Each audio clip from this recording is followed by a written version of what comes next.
There we go. Aw, there she is. All right. You're listening to Primordial Harmony Session / Episode 51, a adventure using the Prince of the Apocalypse framework. Not powered by the Apocalypse, but the Wizards of the Coast adventure. Anyway, I'm Mike, I run this, and tonight I'm joined by... Then I'm playing Delia, the Gnome Wizard. I am Kitties, and I am playing the Gnome Bard, an all-around good doobie. Hello, my name is Miles. I'm playing Tadias Osnoff, and I'm an awesome artist. Hello, I'm Zaffin. I play Suni Spade and its trusty sidekick, Zacharo Vitalis, Fire Genasi Fighter. Well, you're wrong, because I play Suni Spade. Cool. Stop taking his thing. That's all I have. When we last left our ruthless heroes, a great melee on the eastern bank of the Tudera River raged as the Excavators took on a squad of air cultists. Despite being struck with an arrow and a fireball, their leader, a howling hatred priest, used some sort of device or spell to summon a pair of corrupted air elementals. The creatures joined the fray, but Hum, attuned to Chan's chimes, noticed them giving off a strange vibration. She struck the instrument, and the tone it produced quelled. The tone it produced seemed to quell the violent urges of the air elementals, but only for mere seconds. When she tried again, it didn't seem to work. The tone she produced seemed evanescent. Meanwhile, Delia would channel her strongest fireballs at the priest and cultists near him. Yet despite this, Tadias would discover the priest blackened with charred skin, but still alive. After staying the priest from death for information, he'd rejoin the fray. Meanwhile, one of the cultists, a longsword user, an apparent aviator, made to fly away on the back of a giant vulture. Illyria, with her keen shot, took them both down. Meanwhile, Delia was tossed by an air elemental, and Zachariel did his damnedest to keep the adversaries focused on him. Other highlights include a height misjudging fist-fighting cultist that continued to miss Hum, and Tadias spinning with his daggers in hand fast enough inside of an air elemental to cancel it out. After the fight, Hum and Tadias healed the burnt air cult priest and set about interrogating him. After getting very little information, other than Ashwick apparently warning the cult, Tadias slew him, and Hum took his lingering memories, learning the general locale of the air cult's stronghold in the sky-pierced peaks. Air cult corpses tossed into the river. The party completed their journey to Afon, docked and registered the DTF, and hit up the local tavern, the Flying Flounder. They spoke with the bartender, a kind and warm man named Pecan, who shared some of the goings-on in town after being asked about cultists. Water cultists the party would find had been in town, and the Grain Master of Afon had been losing his men that would trek to the sky-pierced peaks for a special herb, just as the Way Shields had said earlier. Hum performed,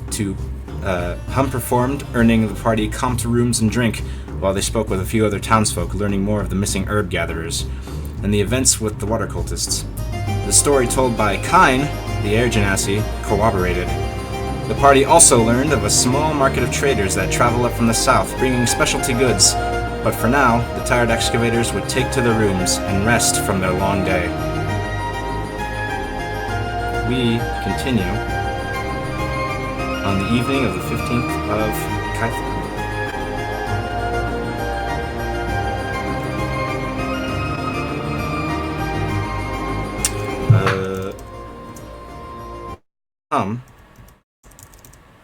What's it look like when Hum goes to sleep that night? She, You can make it as quick as you want. Don't need to be super detailed. she keeps on her armor and kind of sleeps on guard because she has the chimes stuffed in her shirt. Mm-hmm. So she's trying to sleep with everything on so that she doesn't lose them in the middle.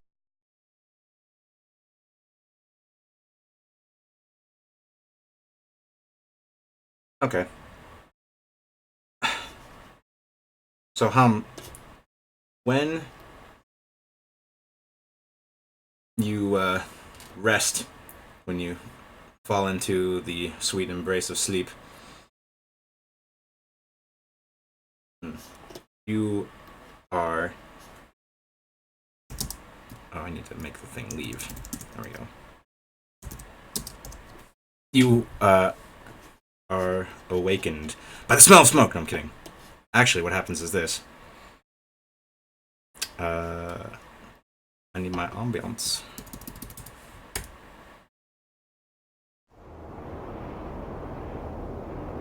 A bright, azure blue sky surrounds you, and underfoot is soft and cool grass.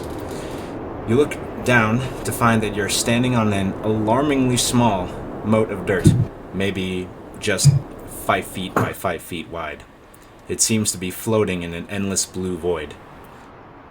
You feel the wind, a chaotic set of air currents pressing against you at your front, back, and sides. It whistles in your ears and makes your eyes water.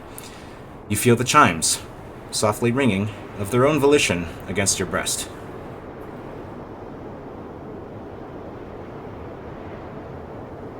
What do you do?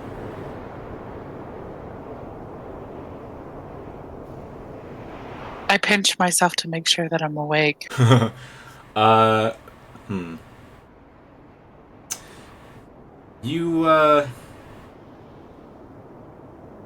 You pinch yourself and you feel it, but it doesn't seem to hurt.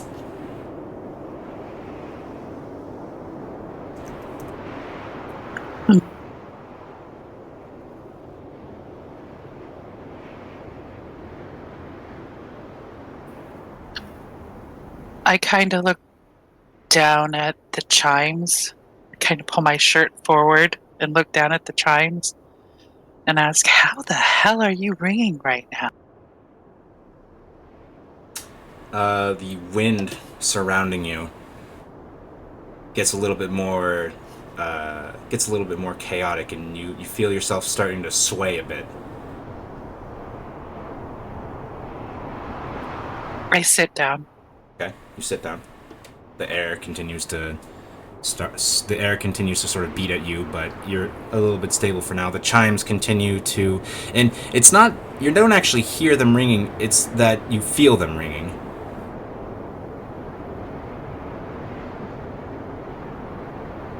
I reach down and I pull them out and kind of look at them funny. Mm-hmm. And then I try ringing them. The tone you hear is calming and vibrant. The wind bearing against you lessens and turns into gentle, wispy breezes. They feel comforting, relaxing, as the breezes seem to caress you. A few minutes pass. What do you do?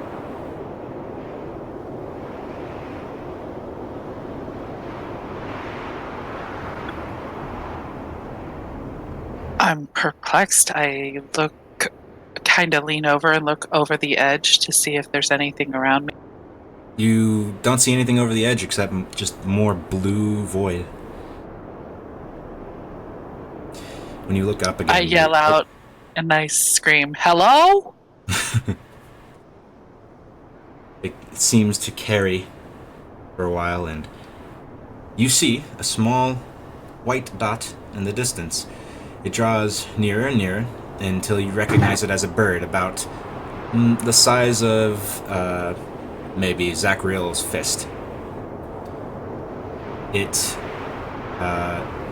flies closer, and where do you have the chimes at this moment?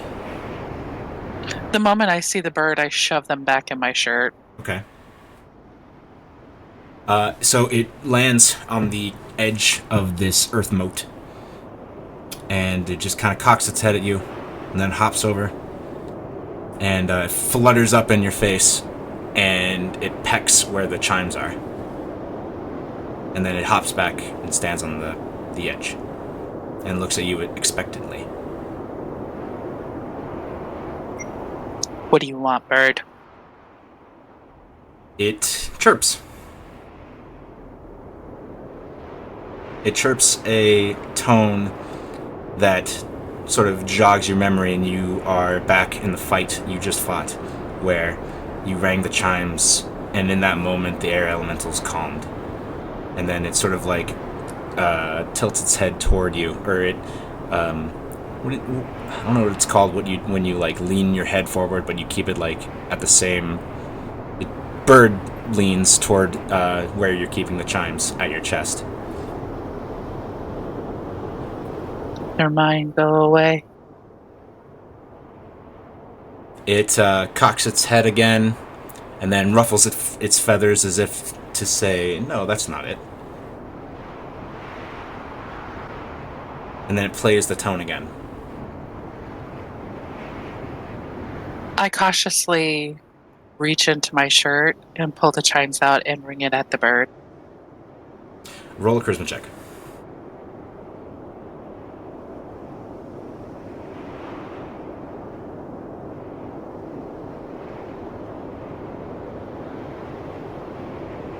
Hold on, sorry. I didn't have my thing open. Okay.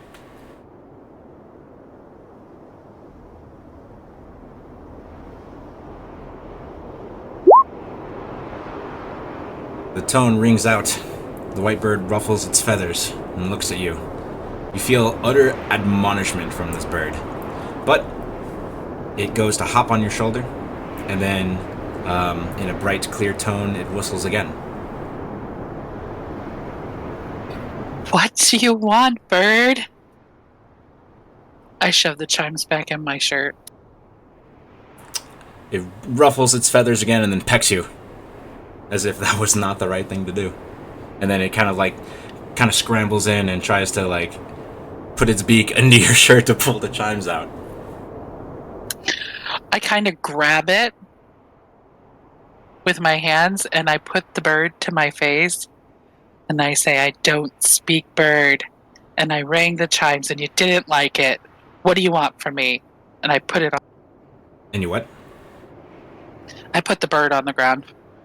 So it ruffles its feathers again, and it whistles the same tone again, and then it gestures to where you have the chimes once more. You can make an insight check if you want. I think I'm going to. And I'm also going to ask the bird, do you want me to play that tone? It hops like, when a parrot likes to hop. It hops like that. Seems to be very affirmative in that question. To that question. So I pull the chimes out and I try to match its tone. So you do this, and it seems it hops a little bit again, as if to encourage you, and it plays the tone. And you kind of realize that, yeah, it's trying to get you to match the tone. And you practice this one note, peaceful ringing, that fills your heart with joy and tranquility. And after a while, you feel you could play it at any time you wanted. And the bird, satisfied, hops onto your head and just sits for a moment, then hops off, chirps the tone once more, and then starts flying away. And as you stare perplexed at it as it disappears into the blue, you wake up.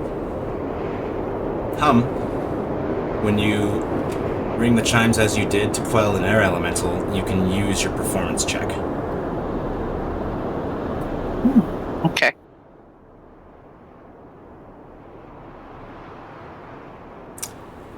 You wake up and the morning comes.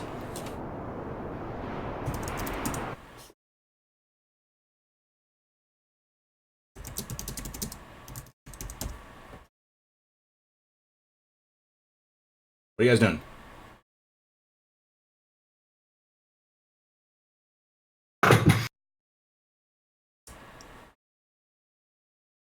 It's just morning. Yep. You guys went to bed last night. I'm going to go downstairs as I type in this thing to make sure I have all my hit points. Or wherever the main room is from my room. Common room, all that, yeah. Yeah. You see Pycon a little bit bleary-eyed. He's rubbing his eyes. He's wiping the bar. Is there breakfast of some sort there? He yawns. Yeah.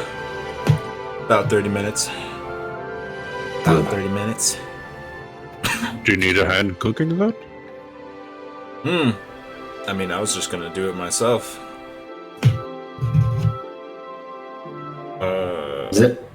Zachary is very talented. He could help you quite. Well, shoot, if you're offering, I'm not gonna refuse. You get one try. I'm offering. Wait, you didn't offer? I said I'm offering. Sure, come on back to the kitchen. So he has a bunch of ingredients laid out for simple eggs, and he has a couple of trout laid out that he hasn't gotten to cleaning yet. Fish and eggs, staple. It is a staple. Do you have any bread or? He says, haven't gotten the dough made, but we can. Well, what would you like me to do? You're the chef in this kitchen. I'm just here to help. Well, what's your specialty?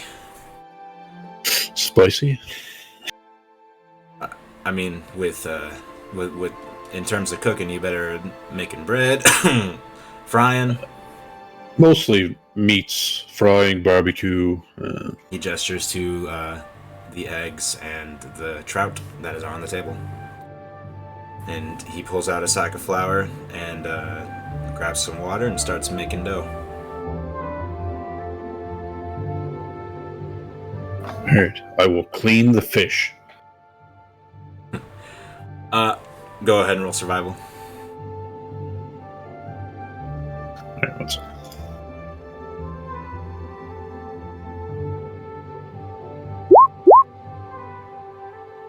You do it well enough.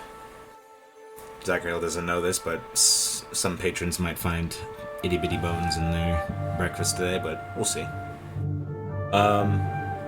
Yeah, so some time passes with that. Anyone else want to flavor up how they wake up, or? Stumbles downstairs.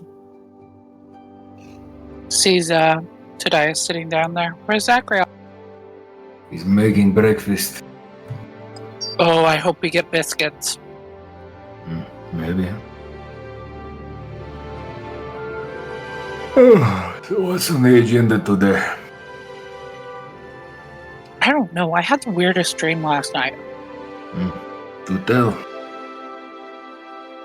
So I dreamed I was on this island in the middle of the sky. And this little bird kept bothering me about the chimes.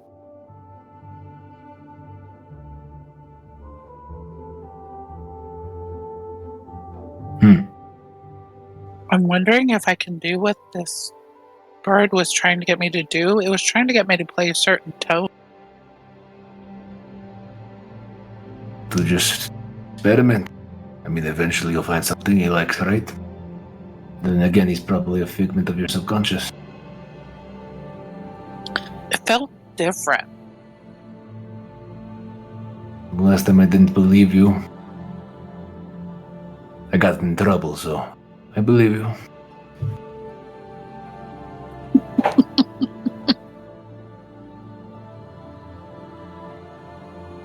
Speaking of which, where is Delia? She's still upstairs.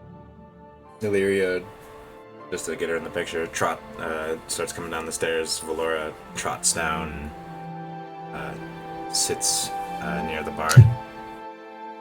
But where's Delia? I think she was studying under her blankets last night. She may still be sleeping. Finals. We might have to run breakfast up to her. Yeah, Delia wakes up super late. Okay. Well, as you guys are cooking, Zachariel. Pecan says, I'm surprised you haven't just made it over to the market. It's probably packed by now, as the biscuits are baking in the oven. Well, you could go to the market and buy it, but there's nothing better than a home-cooked meal. Says, oh no, I'm talking about what I told you last night about how there are different spices and ingredients from the southern lands. Oh, well, I like to travel a little light on supplies. I don't get much time to cook out in the open. Too busy carrying around weapons. He nods. But breakfast is the most important meal of the day, so should make it good. He nods at that.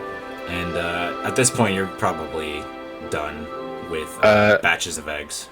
And I'm gonna actually, depending on how many eggs are there, I'm gonna take like 3/4 of them or whatever, and I'm gonna hard boil them. And then with the other ones, I'm gonna poach them. There's about 4 dozen. How many do you think we need today? Well, I set out usually how much my patrons usually demand, because they come in for breakfast. Most of them come in for breakfast before going out on the river. Do you have any cedar wood here? Cedar wood? Like chunks of wood? I mean, I've got a few, I got a few lengths in the back. Well, you think your patrons would like smoked fish today? Okay, so you're not almost done, because I was doing that for the time. He says, "Oh no, I want to make a good." Okay, so that whole conversation. He says, well, if you think you can do it without burning the place down, sure. Look at my head. Touché. He goes and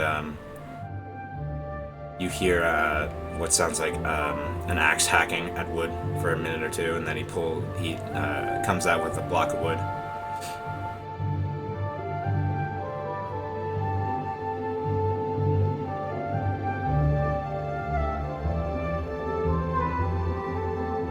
And he hands it to you. All right. Is there like a fire pit in here, or is it a stove? It's a stove it's a stove with it's a stove. It's a wood stove. Yeah. All right. Well, I will. Of course, he has fuel. Open up the door on the stove. Uh-huh. And I'll look at him.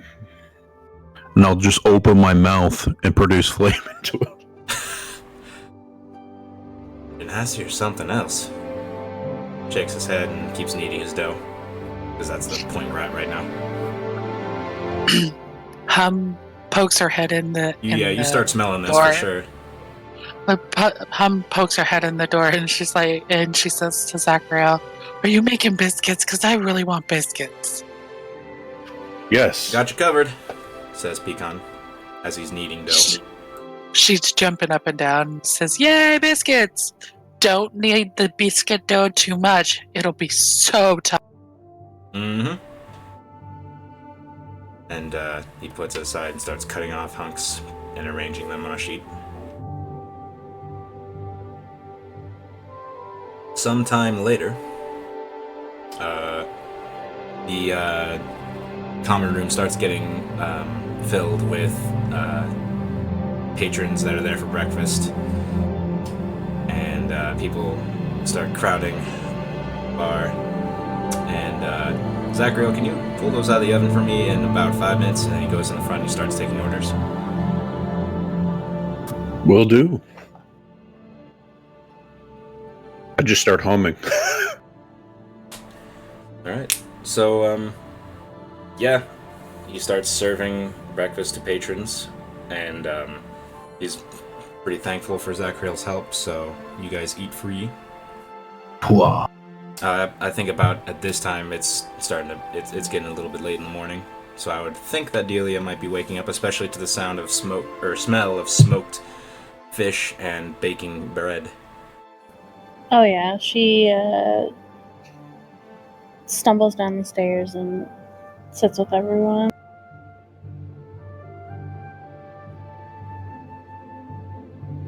You shouldn't study so hard. I have to. Finals are coming up. She's been busy goofing off with us. She has to make up for it. Goofing. Yeah, saving the world is a bit of goofing compared to, the academics. Fair enough. But biscuits, got a slider, one of the trays. Yeah, there are biscuits on there. Delia just digs in. She's starving.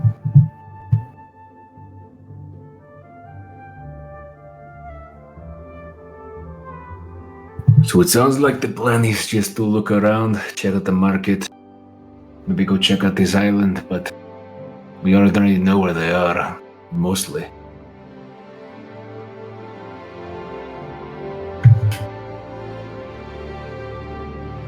At this point, Zachary, you're pretty much done with all the ingredients available, so you have nothing left to do in the kitchen. I clean it. Okay, you clean it. Back to everyone else sitting at the table.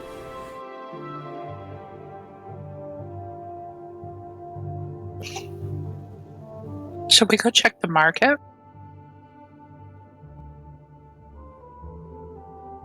Seems like a point of interest. There might be more cultists, perhaps a recruiter. We get good information out of the recruiters, it feels like. Mm-hmm.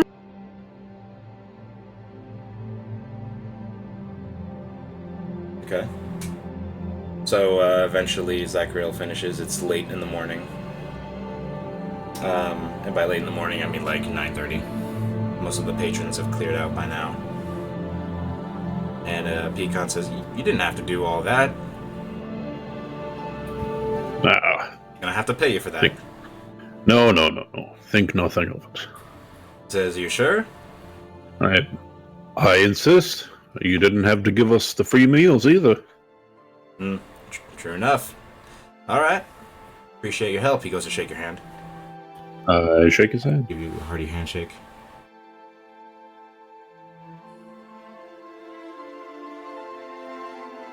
And Good morning. So I'm kind of interrupting, but our one viewer is upset there's no Twitch stream tonight. Oh.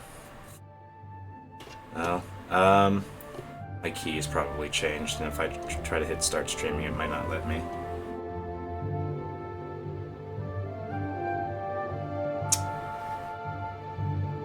And I can. I'm gonna hit the start streaming button and see what happens. Hold. Everyone hold on to something. Live for 0 seconds. Oh, that's good. Well, I hit start stream and the button just kind of like grayed out, but it doesn't say stop stream. I have no idea what's going on. That's cool. Fun! Oh, it's not actually. Okay, yeah, I don't have the right stream key. Sorry, Joy.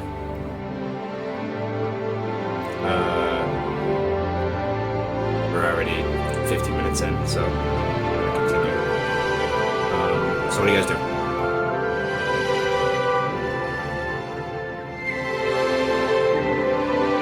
I'm gonna walk behind Zachariel and kind of put my arm around him and begin moving his lackadaisical booty out of this tavern so we can get to the market. Whoa. Hey, we have things to do, right? I have to go get my things upstairs. Like, you just expect me to leave without my armor? Shovel upstairs?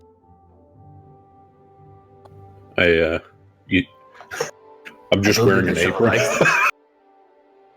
Yes, everyone will be obviously very fearful of you and your apron. Well, you don't want to get grease on yourself. Yeah, fair enough. All right. There's fear I'll to be be quick. had from a apron fire genasi. Wielding spice steady spices. It could be dangerous assassin. Sunni's spade is Sunni's ladle. Alright, anyway. So Zachariel goes up, gets his stuff. Takes a bit of time.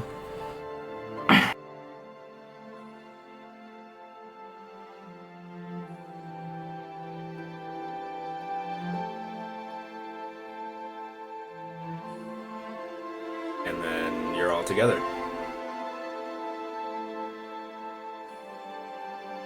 As soon as I see him walking down the stairs in his armor, I'm gonna head for the door and pop it open. Alright. He can catch up. Lyria and Valora follow.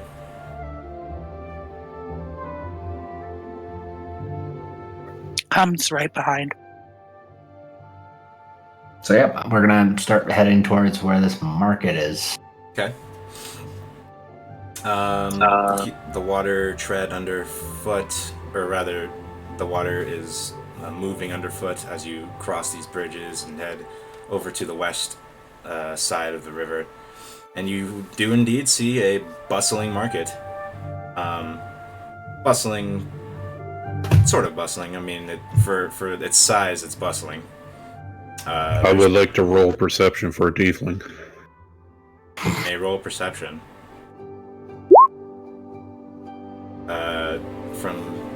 I'll just say you guys are here and you're scanning the crowd. You do not see a tiefling. Actually, you do see a few tieflings, and you also see a few dwarves and humans. Can I investigate the crowd and try to see if I find anyone that looks sketchy? Sure. So as you guys get into the crowd. Look at that, there's dwarves here. They're not very common around here. No, they are not. I With wonder if they have any weapons. With that investigation, you don't really see anybody sketchy. And, well, yeah. I can't reward that high roll with anything at the moment, sorry. We'll keep that in That's the fine. pocket for later. You don't see anybody I just sketchy. scan around. See this is my normal market. Kind of turn to the party and say, I don't see any cultist looking people. But dwarfs. Yeah, dwarves. We've been here before. We found the ruins of theirs.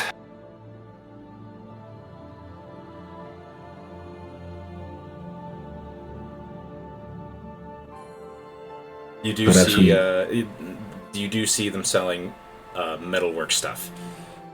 We should go check what they got. Not all weapons, but supplies, tools, that kind of thing.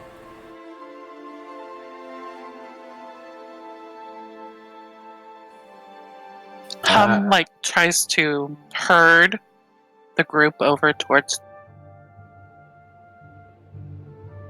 Towards the dwarves? Yes. All right. Yeah. Underneath the big tent, in like the corner, there's a group of 3 different sort of splays, and there's 4 dwarves between them. And as you guys approach further, one dwarf who is bald and has a red beard smiles and says, just see what you like. Let me know.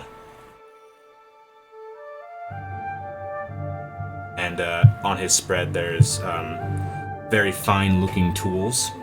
Hammers, picks, and small, like, gardening tools, and they all just look very well made. So just conventional kind of like kits and Yep. various things. Utilities. Very utilitarian items here. And you look behind you, there's a table with a few well-made swords, warhammers, Nothing seems to strike, or nothing strikes you as magical, as much as it's just craftsmanship. Somebody is a fine craftsman. Are you the one that did all this work? He says, "Oh no, that was my wife." Oh, is she here? Can we meet her? He says, "She stays at the forge at home."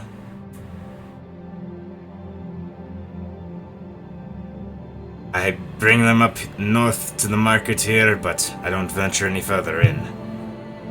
This is a cursed land. Oh? Yeah, you could say that again. What makes you say it's cursed? Aye, well, there was a calamity here several centuries ago. Oh, I've never heard that. Can you tell me all about it? He says, "It's a story from my pap." He says, "There was once a great dwarven civilization here called Belsimer. The land upheaved. The mountains turned upside down and water gushed from the soil, and fire fell from the sky, left the land in turmoil. It's came back, of course, but he shakes his head. I would not want to make a life here." And when he's telling the story, Zachriel and Hum, you feel a sort of stinging sensation coming from your appropriate items. It seems sort of like a pang of regret.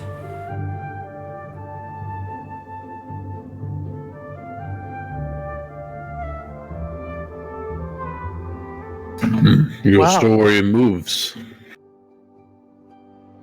He shrugs his shoulders. "Aye, 'tis the way it is." He says, kind of just like gestures to his wares, and says, "But I've made a decent life." Well, you have. I look among his wares. He's got a couple of longswords that sort of speak out to you. They seem to be maybe a little bit better crafted than the one you used, that you gifted to Brendan before you started using Suni's spade as your main arm. But nothing that seems to be magical at first glance. There's nice swords. I used to wield a sword. Aye, did you trade it in for an axe? Nope, traded it in for this shovel. He kind of looks at it, and then he kind of like makes like a gesture with his thumb and forefinger and says, "Aye, those teeth look vicious." Yeah, it's very good for taking heads off, that's for sure. He says, "Well, as long as it suits you." Ha ha ha. Yes, I'm more interested in I've had the shield for a very long time. What, do you make armor? He gestures up with his thumb, and you look up, and there's a couple of shields hanging from the supports of the tent. "Got a couple here for sale?" Your wife is such a fine craftswoman. You are a smart man to keep her. "Oh, I tell you said that. She'll be tickled." Yeah, it's fun work. "Do you wish to purchase one, or?" Do you have any, I've been trying to get the craftsman up here to make it so that a shield is more versatile. He kind of like gives you a sidelong glance, but has a very small smirk on his face. "Go on." Perhaps, shields are good for blocking and bashing, but I've been thinking, what if you had spikes on it or something? Something that you could puncture if someone hit your shield. He grins, and he says, I've been hoping someone would ask for that. He reaches down behind his little setup here.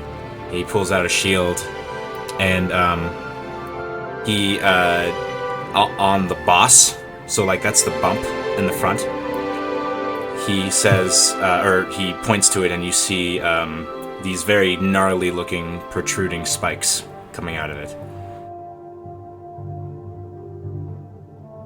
Whoa. Oh my. And he says, I've also made, and he grabs the bottom of one of the spikes and he turns it, and you hear a click, and he pops it off. And he says, I've got another boss for it, just in case you, maybe you're in an occasion and you don't want to pierce somebody. And he pulls out a different boss that has no spikes. This is everything I've been looking for. How much does one of these usually run?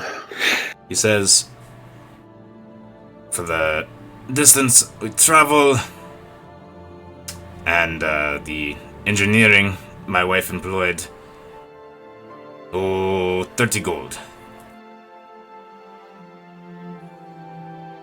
Do you have whale shields down your way? He says, he blinks, he says, are you talking about the, those folk that, escort people through the roads up here? Yes. No. And this doesn't surprise you, because Gordon hasn't really, expanded the way shields much further than this region. Yeah, no, I was just... Gotcha. Well, perhaps another time. It is very wonderful work, and I would love to own one sometime. Thank you for your time. Oh, sir, would you be willing to bargain? He smiles a bit, and he says, oh, what are you thinking? Well, I don't have a lot to offer. I'm just a tiny little gnome. Alright, roll a deception check. Because you do. Alright, that's going to be hard for him to beat.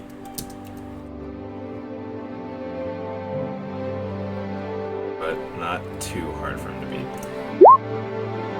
Are you fucking kidding me? Wow. He narrows his eyes a bit, looks over you and the rest of the party, and he says, are you sure? You all look very well maintained. I lean down the hum and say, I only have 10 gold and this shitty orc sword. I was wondering if you would take 25 for the shield, and I will write you a beautiful tune for your wife. Roll a persuasion check with advantage.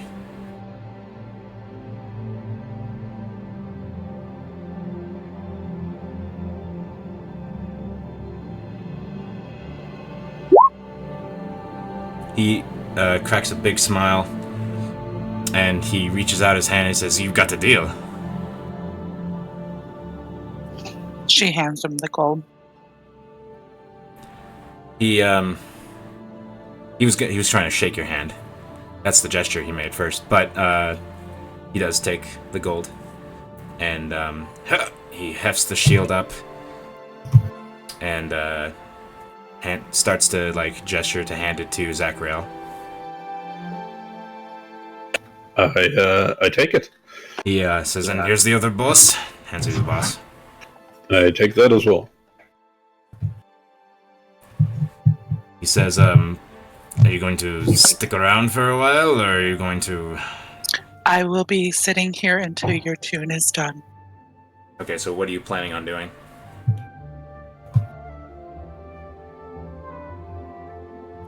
She writes down a little tune about a fine craftswoman.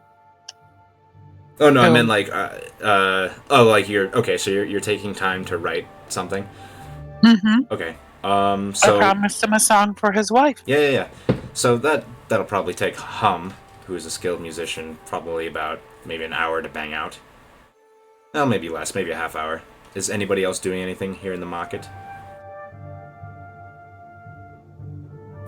Delia will pull out one of her books and continue to.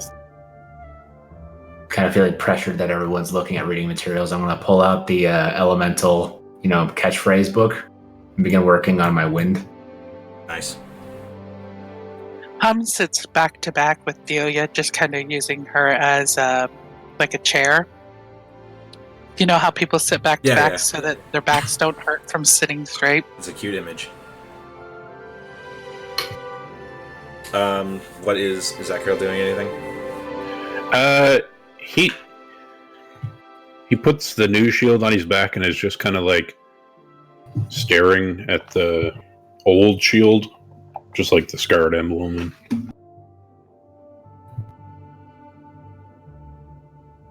Mm-hmm. So with that shield, if you succeed in knocking somebody over, you'll deal 1d4 piercing. Hell yeah. You don't get your strength mod though. You just get the 1d4. Yeah, that's fine. All right. So when Hum finishes the song, she hands it to the gentleman and then she plays it very quick. Give me that performance check.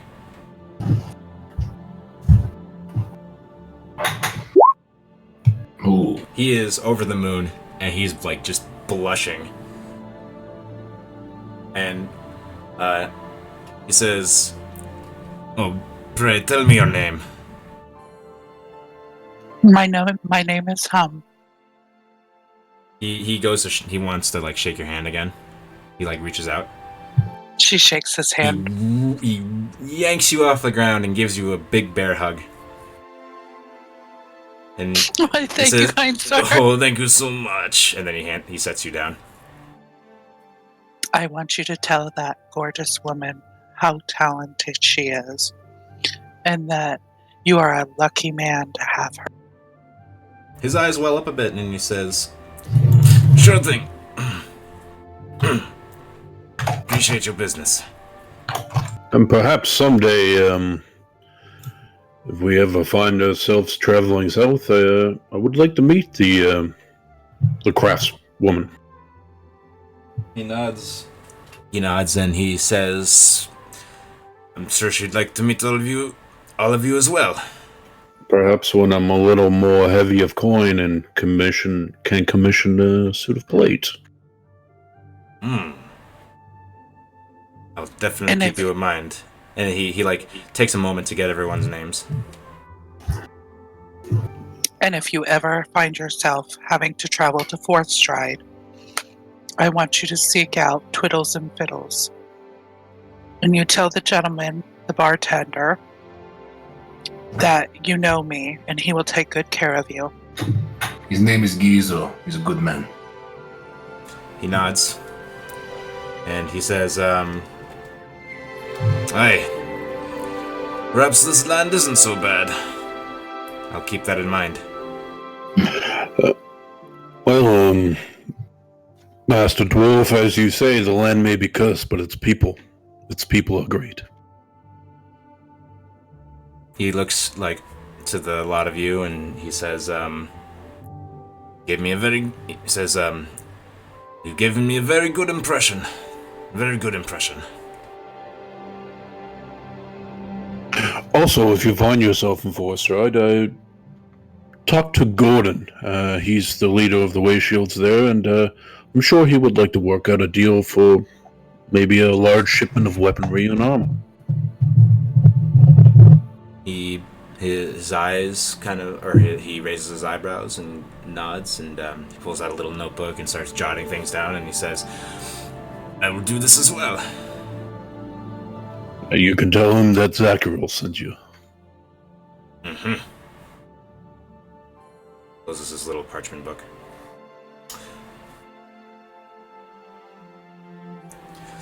Well, is there anything I can do for you? Anything else I can do for you? You've done plenty, sir. It was so nice meeting you. He beams. So, anything else, or are we going east? Hum taps Delia on the head and says, "Enough studying. We gotta move on." All right. I'll snap my book closed and stuff it under my bed. Well, now that Zachariel has even a shield that will beat people up, I say we move on and we kill these cultists. That sounds like a good idea to me. All right. So, what's your plan? You guys are just gonna start making your way out of town? Hum still has like the general landmarks in her head, right, from the memory thing. She absolutely does, and you have them recorded. Yeah. So I guess it just becomes us trying to figure that out. Probably proxy Ilaria for some survival checks. That's fine. So you guys gather yourselves up, and then what do you do? Have we paid for the entire day at the dock, or do we need to do anything with that? Oh yeah, what are you gonna do about your boat? Well, we could always float it down this way and see if it'll sell on market. That would be your line of expertise, not mine. Who do you approach about the boat? Do we see anybody selling boats? No, you don't see anybody selling boats. But go ahead and roll investigation. Any one of you can roll investigation.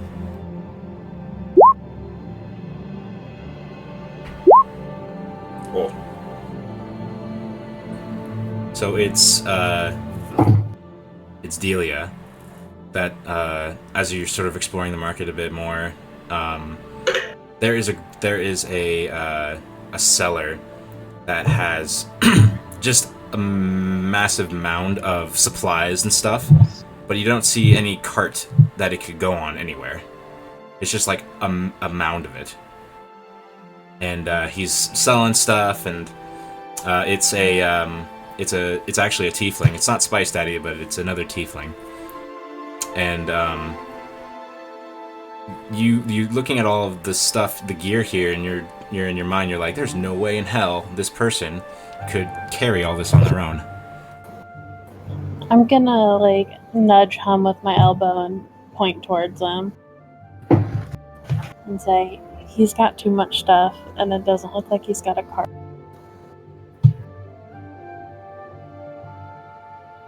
Hum saunters over.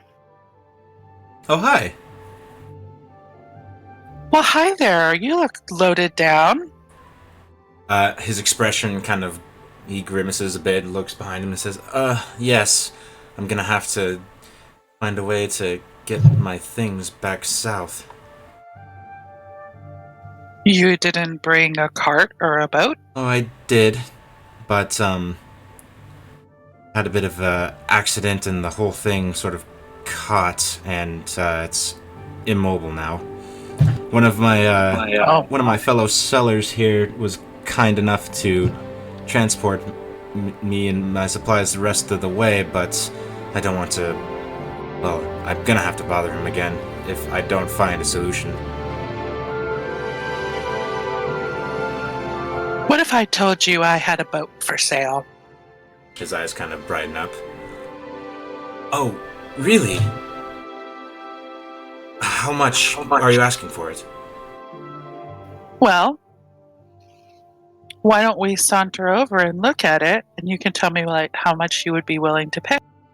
Alright, I'm gonna assume you have the boat sort of on the shore there, through various means. Maybe you kind of tugged it over the side of one of the bridges. Wouldn't have been too hard. Okay. Oh, might actually be perfect. How much are you asking for it? Well, paid 200 for it. And I've only had it for a couple days. I know that's a lie. DM Mike knows that's a lie, so that's another deception check from Hum. But, yeah. Getting grifted here. He kind of shakes his head a little bit and he says, well, I suppose that makes sense. But you can tell that he doesn't really believe you, but he isn't mentioning it. So, we'd like to make some of our money back.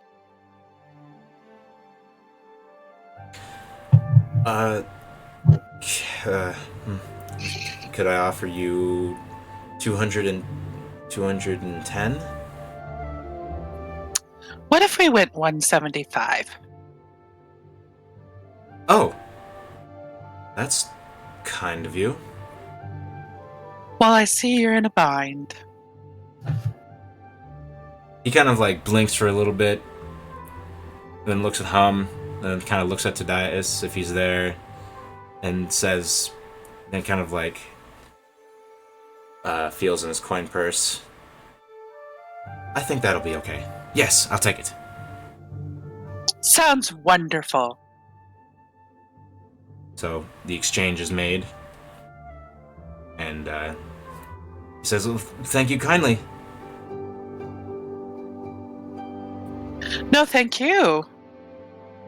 Enjoy your new vessel. Did you name it by chance? I walk away. He shrugs and goes back to his little cart. You are now It's always best to name your own boat.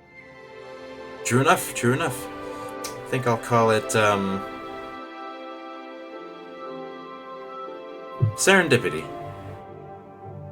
It's a gorgeous name. He nods, smiles, and goes back to his stall. So you are without the boat. Done and done.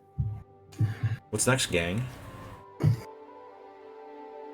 And if I'm correct, I just made $100 profit, 100 gold profit. I think you made 75 profit. Unless, I don't know. Doesn't matter. I don't remember if it was 75 or 100, but we made profit, and that's what's important. That's what's important here. Profit. It's in the black. It's in the black. Alright, so what's next? Hum hands Tadias 50 gold.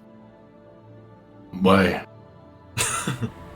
Not Tadias, I'm sorry, Zachariel. There you go. Huh? What's this for? Half the profit. Oh. How much did you give him? 50. Wow. You don't have to do that. You buy me a shield, give me half the... Why? I bought you the shield as a present because you're a veteran now, and I didn't get you anything. I'm giving you half the gold because a man should always have gold with him, and you've been so kind to me. Well, to be fair, I gave my gold to my family. Now you have gold. All right, but drinks are on me next. Sounds like a deal. I lean down to Hum and I like, oh my, I'm gonna make him pay. Those Also biscuits for were today. so good this morning.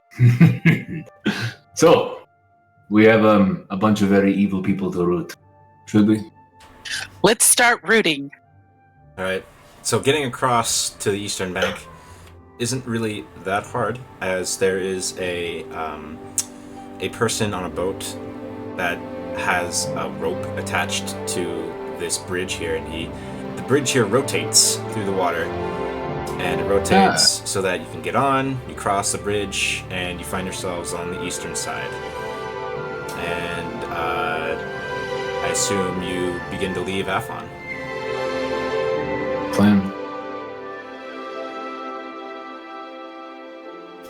Yeah, this for the camera. Alright, so, you remember that, the big direction, from this point in this sort of direction.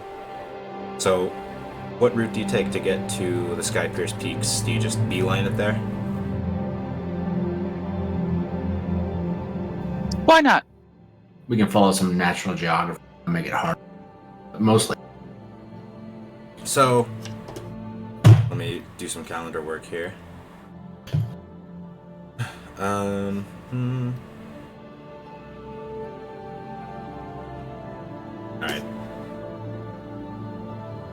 So,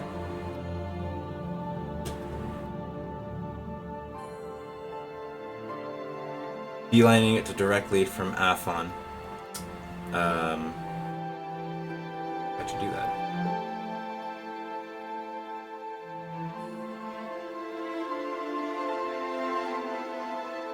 So you guys end up here before the trekking starts to wear you down, and it's the sun starting to set behind the peaks, casting long shadows that darken the field ahead of you, and night begins to fall.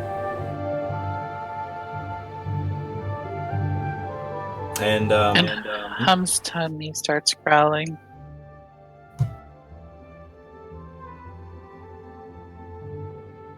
I would Should we say set up camp here for tonight?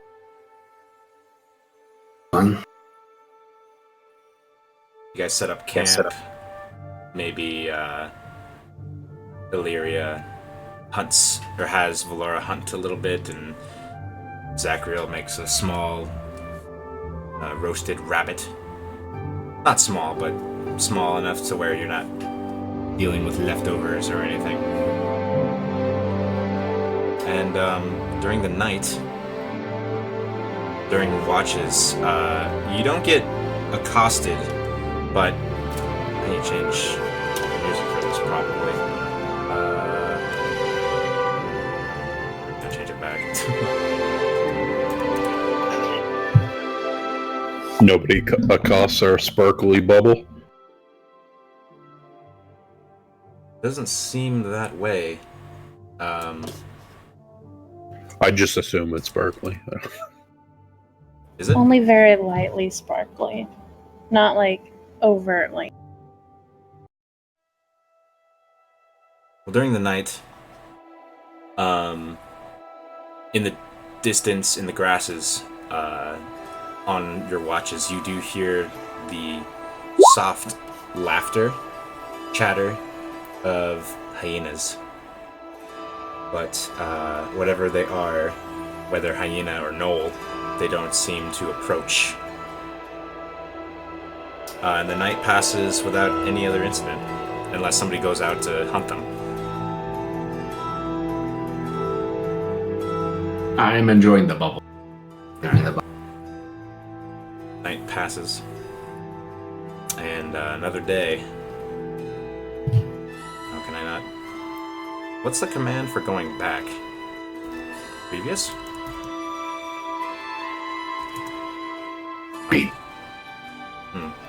Okay, well.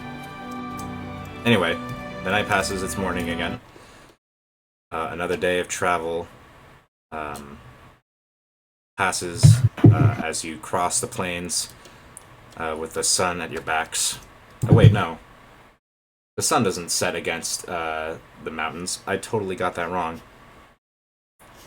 I even wrote it down. Damn me. Well, anyway. The sun starts to peek up from the peaks as you start heading in that direction. And another day passes, and you find yourselves where the mountains start to slope out of the ground, and they're tall, very very thin mountains. This isn't a normal range where it seems like it's the ground pushing up. These are like spires of rock. The terrain underneath them is rocky, and it does have the sort of give and flow of very active geological terrain, but the mountains are not. They don't seem to be the same. They're definitely not the mountains up north. They're not the Maastricht Mountains. These are definitely different.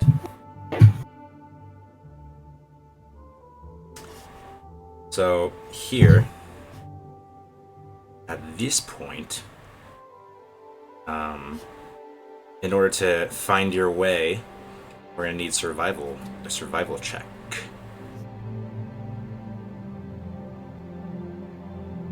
Are we gonna proxy Illyria or Who's leading? I assume Illyria. Illyria's kind of the one. That's what the ranger. It's also close to her favorite terrain, her first favorite terrain, though it's not exactly what she described, but she can make some heads or tails of it.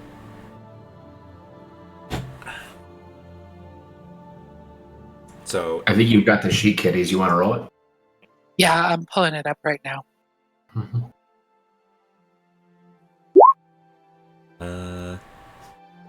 Okay, and that came from her sheet. It did. Did favorite term? Hold on, let me look at her sheet real quick.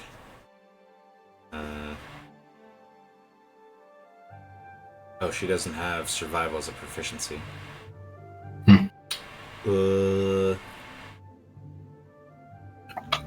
Well then.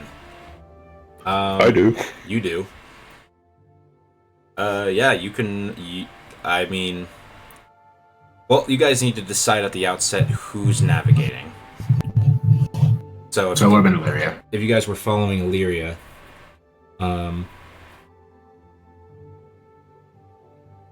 ahead and roll though, and then I'll just do a thing where I average them out. Alright, so even with that, that does not hit the DC I set a million years ago. So, you guys start making your way into the peaks. I need proper whooshy mountain music for this.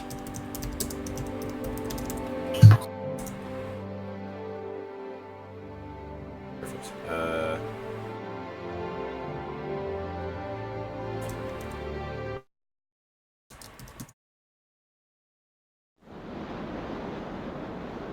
Entering the mountains.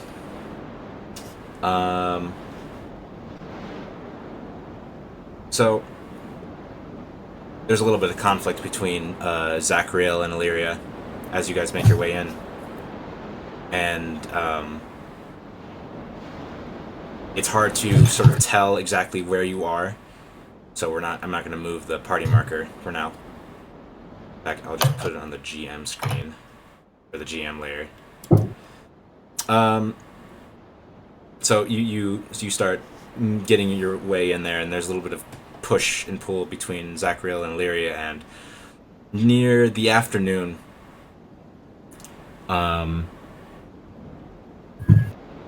as you're sort of rounding one of the spires, and you find yourself in another like small clearing with the Rocky Mountains just towering above you. You look up, and in the sky, maybe about several hundred feet up, it might be important, just depending on what you guys decide to do. You see what looks like a bird and a rider, and for a moment it starts coming toward you, and it's sort of like you see it pull the reins of the bird. It flaps up, and it kind of just looks down at the lot of you, and then it turns and it starts heading in another direction, and shortly it disappears behind another mountain. And here you guys say anything, so Getting close.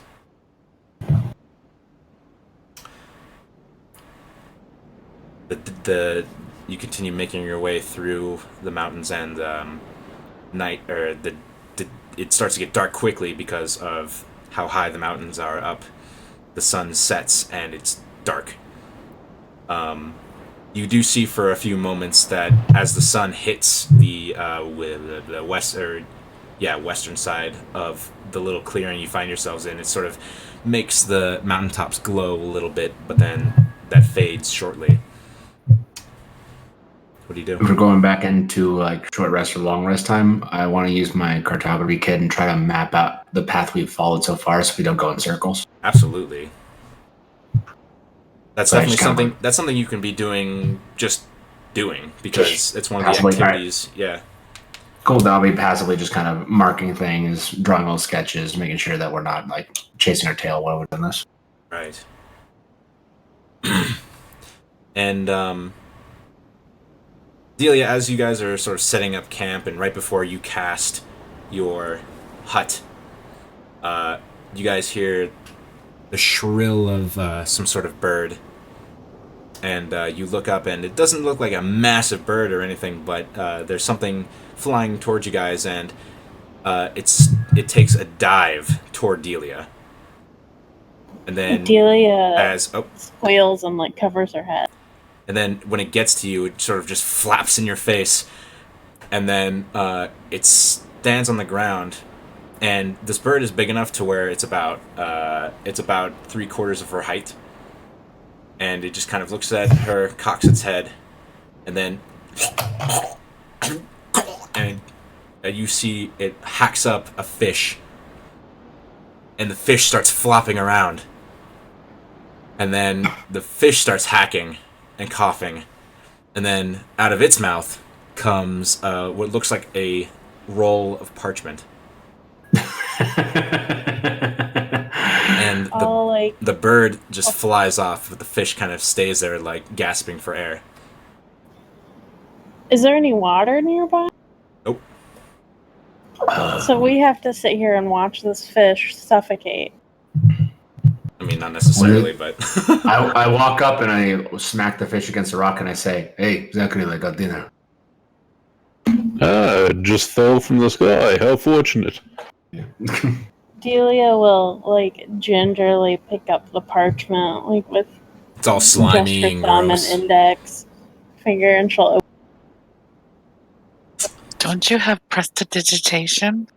She does not.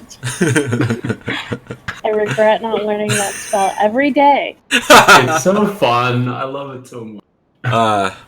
So when you touch it, you feel magic within it, and as you think like, oh, I wish I learned that spell in the academy. It's sort of, there's like this little sparkle around it, and then suddenly the roll is fastidious, as if somebody just pulled it off of a scroll rack, scroll cubby. It feels dry and not slimy to the touch. Ooh, that's fancy for a spell scroll. I think it's a present from your boyfriend. I hope so. I'll check out the scroll and see what it is. Unfurling it, there's 2 sheets of parchment in there. One is what you recognize as a spell scroll for copying, and a note from Renwick that says, "Hello, Delia. I hope you received this in good time. Looking forward to hearing from you. Renwick." Delia, like, blushes and stows the note in her pocket. He sent her a love letter. Oh, shush. Oh, young love. It's so beautiful. Young. Actually, it's ancient love. Unconventional packaging, I would say. Well, you're young, and he's a... something doesn't sit right with this.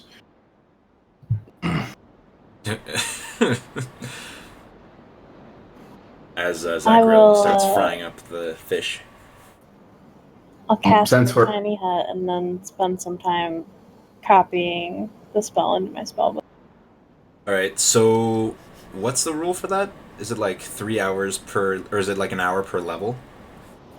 I think it's an hour per level, and Twice as fast for your school. No, it's transmutation, Yeah. so... It's not that one, but that's half as much. Should have looked this up. If I had been if I was a better DM, I would have this ready.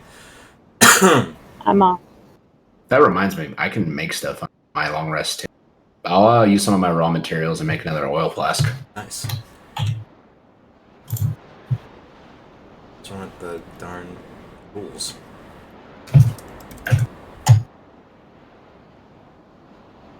For each 'Cause it's level gonna- of the spell, the process takes 2 hours and costs 50 gold. Ooh, per level. So that means 6 hours and 150 gold. Oh, alright. I had just enough. And you can definitely break it up into days if you want. Up to you. You could spend the night doing it. But you could also probably get it done over the day during rests. During, like, breaks and whatnot. Because you don't have to finish it all in one go. So if you say that she's doing that, then we'll just say that it's done in the next day or two.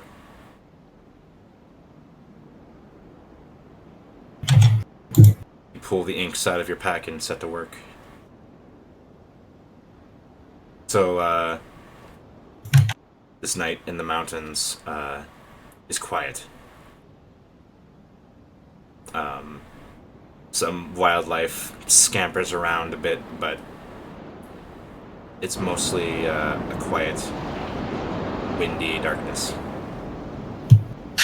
Hum's gonna sit outside and see if she can match that tone with the chimes that she heard from the...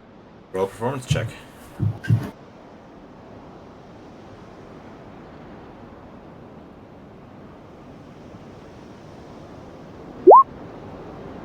You decidedly do not. And roll on the table. Oh boy. Roll a d20.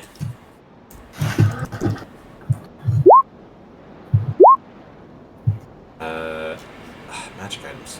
What? Alright. Oh, I have the whole chart.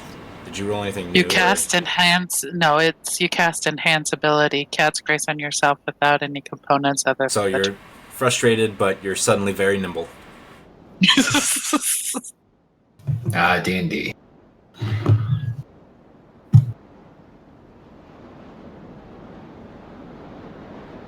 You can certainly try again. I mean, with enough tries, you do get it. Mm-hmm. She just keeps on trying. A couple of times, you find that you're reliably able to do it, like 3 times in a row, and then you kind of miss the mark a little bit, and you know, without any pressure, it's easy enough to actually do it.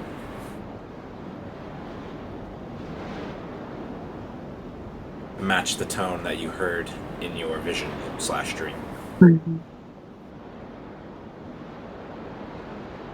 Is there anything else you guys do before passing the night? Nope.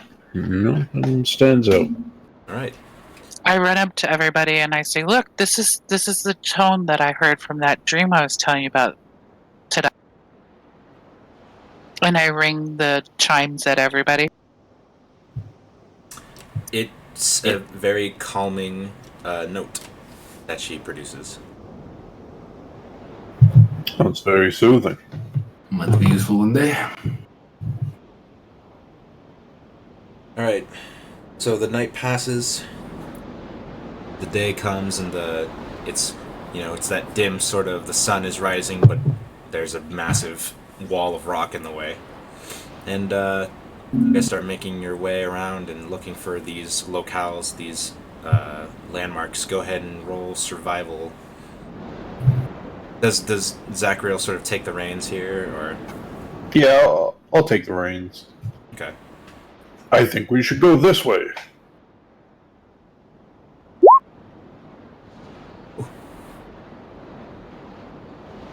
All right.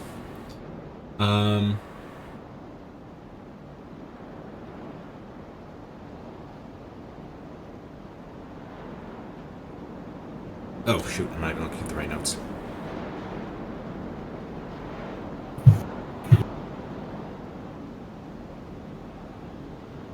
Or maybe it's that way. Okay. When I hear that, I'm actually really worried. All of a sudden, I start looking at my notes. All right. So a day passes, and you don't seem to find any of those landmarks. Nothing else really sticks out at you, except at the very end of the day.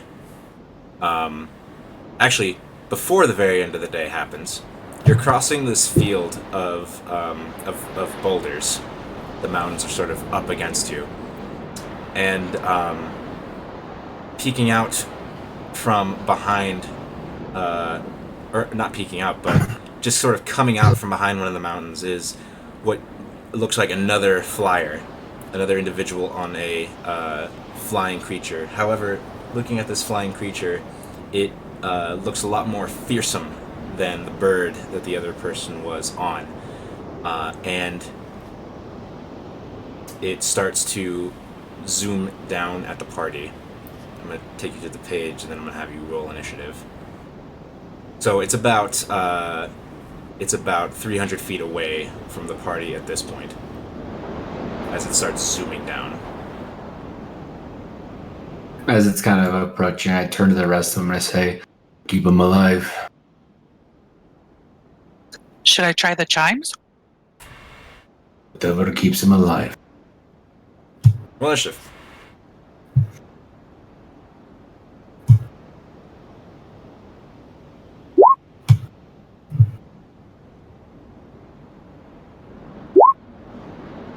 Oof.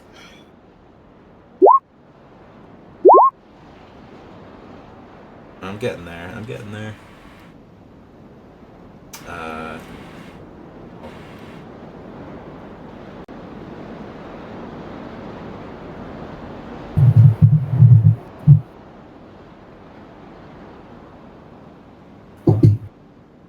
Yeah.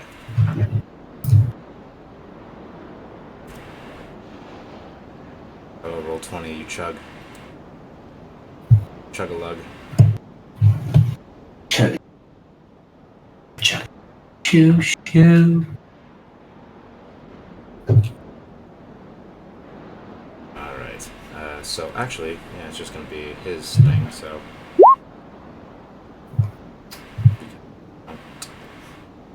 We're going to take all their turns at once. Ooh, Illyria got a good roll. Alright. So, this guy is about 300 feet away. It's Illyria's turn. What does she do? She's going to take a shot at him. Alright. She aims for the bird's chest. Okie doke. It veers off.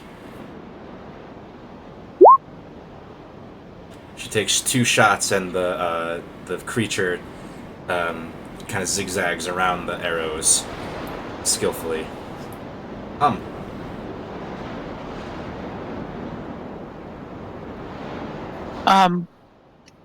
I'm just going to ready an action. Okay, she's just kind of getting ready for it to get closer. Wait a minute. If she rang the chimes, would it hit him? It depends on what the effect is. Are you talking about like the normal way, or are you trying to do the weird calming tone? Trying to do the weird calming tone. You could hear it. You can certainly try. So she rings the chimes Okay. with the weird calming chime. Well, go ahead and roll the performance check. Well, the same tone rings out, and it doesn't seem to affect the priest or the creature at all, as it keeps screaming down toward you. Okay. 40 feet. Okay. Delia? I am just gonna cast Mage Armor on myself. And wait. Okie doke. Tobias? Do, do, do. So it's where the I know it's token. 300 feet away. Say again? It's 300 feet. It's 300 feet away. It's nowhere where the token is. Yeah, it's I not where the understand. token is right now. But I'm gonna get in front of them and I'm gonna action to wing out, All right. and then I will hold there. Okay. All right. Screams forth, closing in pretty damn quickly. It is now.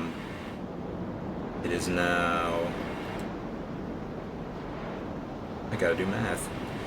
It's now 120 times 2. No. That's fast enough. They're not that fast. It's now about 140 feet away as it's zooming Okay. down at you guys. Zachriel. There's nothing I can really do from this range.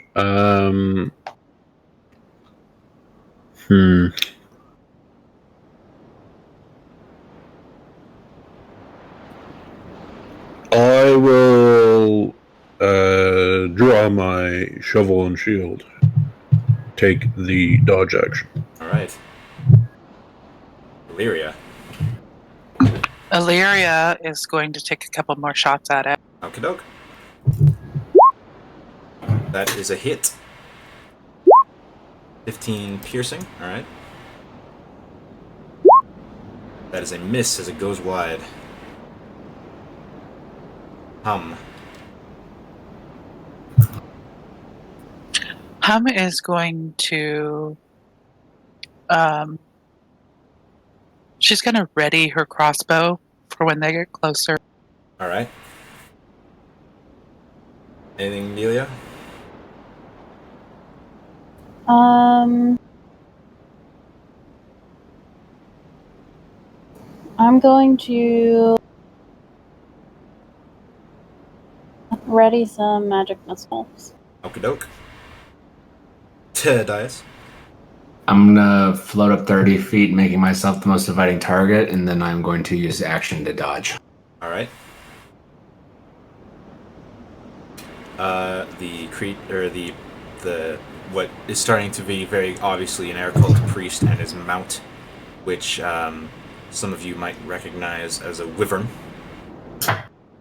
starts screaming forward more, zooming towards you guys. Let's see, it's 140. Back my calculator. Oh yeah, okay. So it starts to sort of, it dives down, and it sort of levels out at this point for a second, and then leaning on the neck of this creature, the priest sort of moves his hand forward, and you see lightning from his fingertips zap forward, and I think... Is he within 120 feet? Absolutely. So I can send my missiles at him? Where are you shooting the missiles at? The wyvern. Alright. Go ahead and roll your missiles. 8 plus 9 is what? 17. 17, okay. Alright. So when it gets to there, let me get my thingy. Yeah. So, Delia, Hum, and Illyria need to make dexterity saving throws.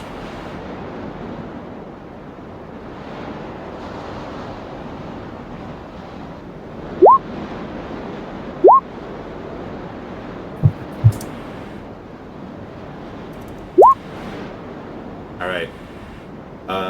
Who was the, First one was me, second one was Illyria. Gotcha. I think you all save, I'm pretty sure. Yep. So you all save, so you're all taking half of this as you nimbly dodge out of the way as this lightning bolt zaps between all of you. So is he now within 30 feet of me? For The wyvern? For a second, yeah. Well, when he reaches that area, I'm shooting my crossbow at him. All right. You're shooting. Who are you shooting? The wyvern. All right. You hit the wyvern. For 6 piercing. As it scraws out. And then it goes back up into the air. About how much distance did he cover? Yes, goes up into the air 20 feet, and then is continuing to go up, but it's not his turn. So he's 20 feet up in the air from the ground of here. Cool. So trigonometry wise, doesn't make that much of a difference for Tadias. Yeah, I'm 10 feet above him. Yeah. Zachriel. Is he in range of anything? What are your ranges? Let's see. He is Thoughts and prayers. 45. So he's about probably 50 feet away from you as a crow flies. Alright. I'll run up to the side of this boulder. Yeah. And 25. Quick maths. quick math. Quick trig.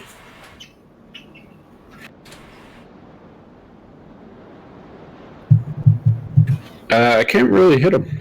Okay. So I will again take the dodge action. Alright. It's Illyria's turn. And she's just going to take a couple more shots at him, Alright. trying to bring him down. Did you take the damage?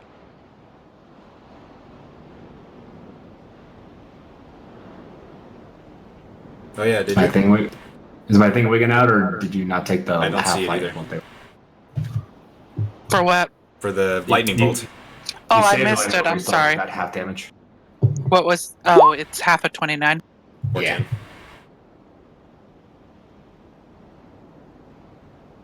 I'll do it for you. Go Things and ahead and take your turn. I got Illyria done. Oh, alright. I didn't do myself. I got you. Go So ahead, she's take just your going to take a couple shots. turn. Alright. That's a hit. 13.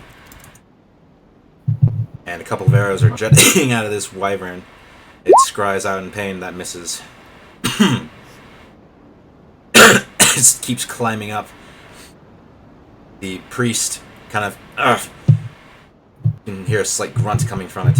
Hum, it's your turn. Hum is just going to ready her crossbow for him to come down. Okay. She's also going to try to take some cover behind this rock over here. Alright. Delia.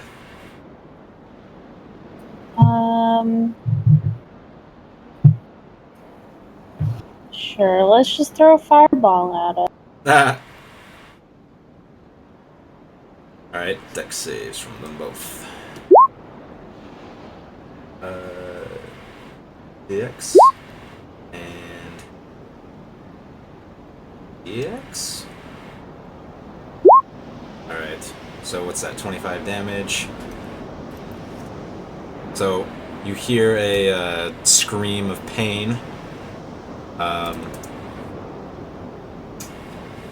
Tadias. say hi to the lad. 5, 10, 30. And I'm gonna just literally put my boot against his face since he's below me. Okay, and what's your intent here? Well, Oh. I'm gonna try and grapple him once I improvise. That is a miss. Yeah, I'm rerolling with the improvise. Alright, Let's say. that's a hit. Right. That much non-lethal damage to his face. Alright, And then as a bonus action, I would like him to try to resist this grapple. alright. No, But he's burned. Shouldn't it hurt more? no. He's It's nat 20's a nat 20. slippery from your fingers. I still got my second attack, so I'll just bring Rezier down on his head. Just the That's a hit. bottom end of it. So non-lethal again, just trying to donk him. You do just enough to donk him. And he starts... Well, he's not you said non-lethal. So he starts to. If he's like, an object, can I grab him and begin moving with him? Well, this is gonna be funny. Okay, so you notice that he is strapped in, like he's harnessed in. That's gonna make things much more difficult. I was gonna pull him off. So you can certainly have him grappled. Well, no, I can't anymore. No, just cut his legs off. It's fine. I don't think you're gonna have enough time to do that. I mean, we'll see. So, is there anything else you can do with your turn? I'll just move around here with the rest of my movement now. All right, so the wyvern's gonna take his initiative now. So are you holding on to him? Yeah, I'm trying to hold on to make sure he doesn't fall, but wyvern can still get me. Well, okay. So. Oh, is he gonna fly with me? The wyvern's gonna try to fly away from you. Nice. So you're grabbing onto him, right? Yeah. I'm getting dog sled out of here. This is gonna. Yeah. Are you gonna try to hold on to him? I'm gonna. Okay. Then I think it's just gonna be a regular contest. So go ahead and roll athletics or dex. Dextromatics. Oh, definitely athletics. Yeah. So the wyvern, with a strong flap of its wings, rips the unconscious priest out of your hands and starts flying away. Well, he leaves my range, so I'm gonna stab him on his way out. You're just gonna. Who are you gonna stab? The wyvern. Okay, go ahead and roll your attack. All right. And add 7 damage to that radiant. Okay. Wait, I don't think you can do it off your turn. Is it only on my turn? Oh yeah, it is on my turn. Well, it doesn't matter. So it's just 9 damage. So it's 9 damage, and so now away from Tadias, it flies 120 feet, or no, 160 feet, as this wyvern is dashing now. So are you gonna pursue as it just zooms up and it starts to head for what looks like an opening between two of the rocky spires? And it's still within Illyria range. Okay, so let's see. I'm gonna dash after it to try to save the dude, but we can still be shooting it. If let's see, so 160 away from Tadias, so 100. Okay, so hold on, I gotta note this down. 160 plus more than 30. Shit, trig. We'll just say it's 210 feet away. There you go. 210 feet away. And in the next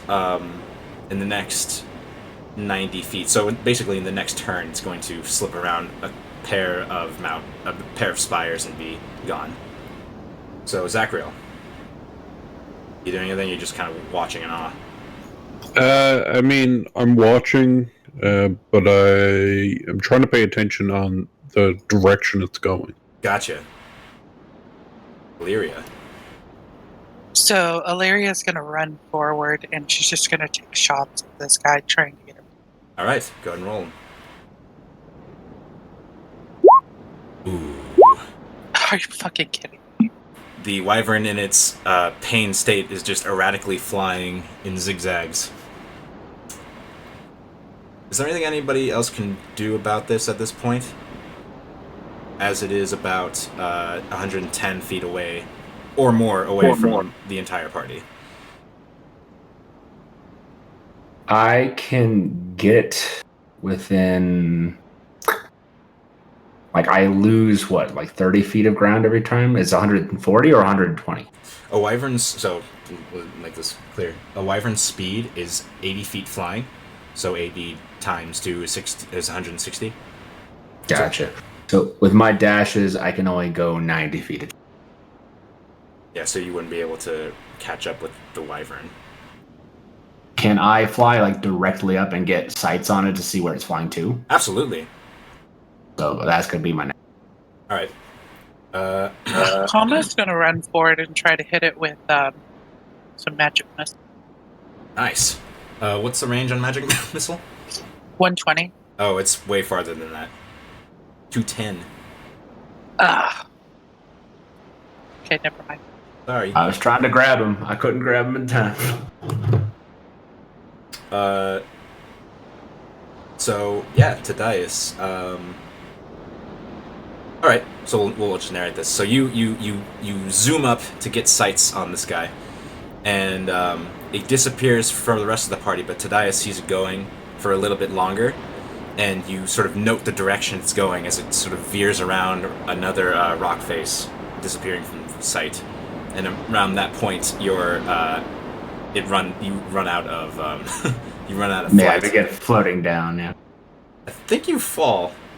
All right, do it. You fall? I don't know. I mean, it's not really gonna matter. So you do the thing where what was that movie where the guy was trying to fly? It's like every superhero movie. Oh no, it's like in the scene in Iron Man 1 where he's fucking up his repulsion and he's like barely hanging on before he like tumbles to the ground. It's like that. All right, so I just catch them on the mountainside, slide down, and roll off against this rock. All right. Think I got it.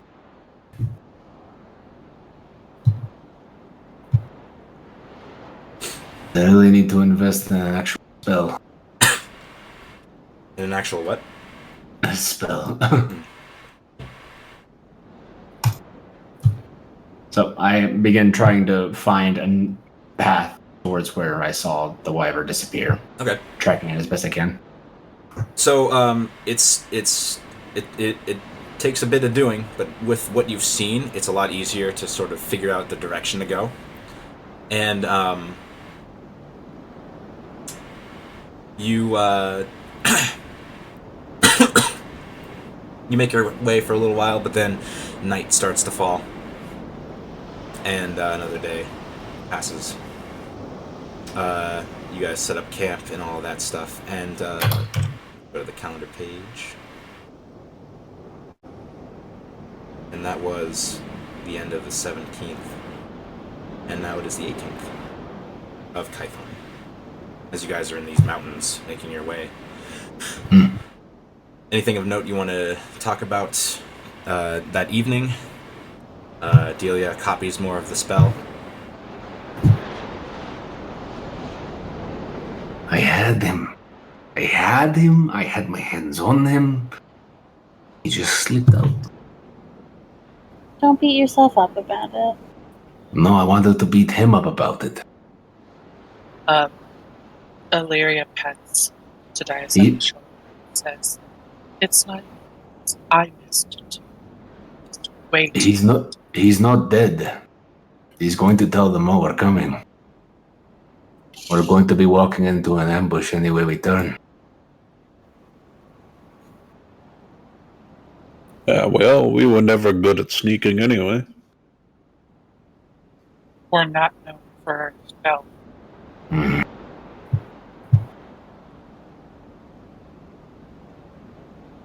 Just be cautious. Keep your eyes, on the horizon, on the crags.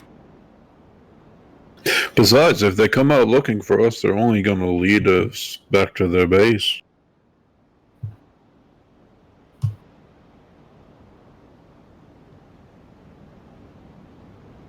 I wonder what it takes to ride a wyvern. I think I'd look quite good on a wyvern. What do you think? I think you'd look handsome on a wyvern. So the night passes once again without incident. And let's take 5 real quick so that if you guys need to use the bathroom, you can. I do. Token.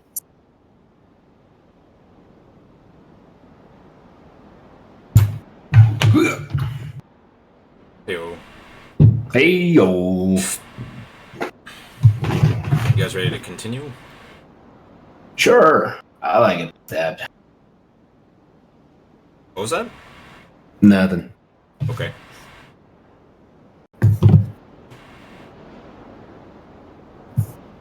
Alright, so... Oh, over the long rest, I'll make another one of my oil things. I'm gonna burn some of these fools. Yeah. Before we go to sleep, I want to send Renwick a message. Ah, okay. Give him a send in.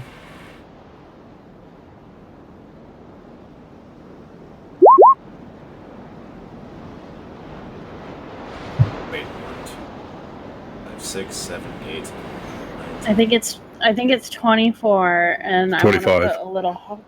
Oh, perfect. I want to put a little heart after my name. Heart emoji. Yep. Just it comes into his head, the feeling of a heart.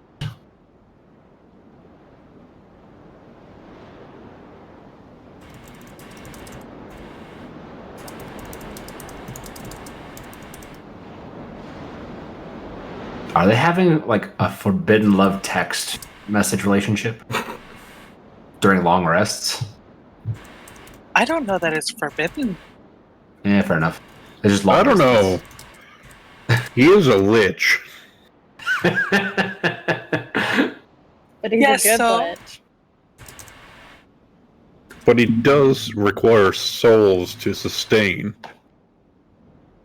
Yeah, but he's not in charge of his phylactery. Like, he doesn't have it. Yeah, but we know who does. Well, I don't know that I know. I know, You have but I a don't. general idea of who has it and who to talk to, because we met that elf dude. Yeah, and he said the name, but I didn't connect that dot. Delia did. He says back, I'm sorry I haven't been able to reach out to you more. I've been wary about spending my power. Things at Orboro are shaky. It's exactly 25 words, I believe. Yep.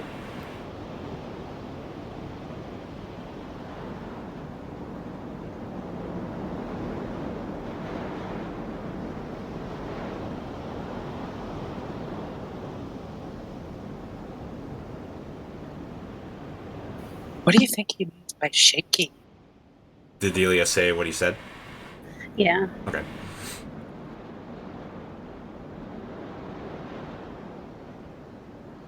Does it mean he's shaky, or I don't know. We'll have to wait until tomorrow morning and I can ask him. I guess we'll have to abandon our mission here and head to Oreboro. Oh my god. We're finishing this mission. I was joking. I know. Alright. So the night passes, if nothing else. Morning comes. You're greeted with blue skies overhead and cool breeze that runs through your clothes. I'm going to cast mage armor on myself Okey doke. before we get going. Alrighty. No. We're very close. We have to be alright. So perhaps Hum should give some encouragement to Zachrael before we start looking around. Just a thought. You want me to kick him in the butt? Or what do you Yes, want me to do? I would like to not be in these godforsaken mountains any longer. No, I got this. Yes, but you might got this better if, Hum is helping you. Hum, would you like to help me believe? I believe. The DC is going to be much lower now that you have a heading. The power of belief? I was just thinking inspiration. I know, but I'm also saying that the DC is going to be a little lower because we believe we can do it. Okay. Peter Pan this? Well, I throw inspiration at him anyways. the rider flew off in that direction while unconscious. So, by that deduction,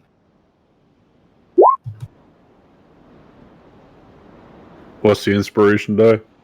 8.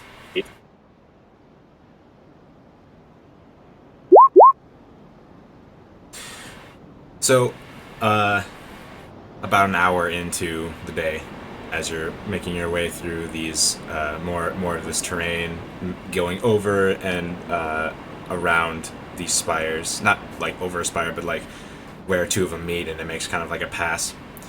You start recognizing the landmarks that Hum starts recognizing the landmarks. Like, seeing them now, she's like, oh yeah, that was in his brain that I got after we killed him. Today is too, if he'd studied his parchment at all. Mm-hmm. We're headed the right direction. Let's keep going. So,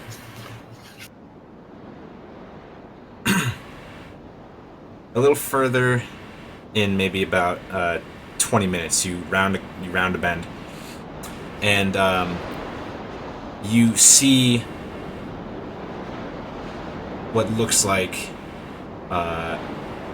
what was once a settlement of very loose sort of construction of branches of foliage that grows around this area, and it looks completely decimated. There's no structure standing. There's piles of rubble and refuse, and one thing that jumps out at you is that all around this area are loads of, not loads, but like scatterings of black feathers.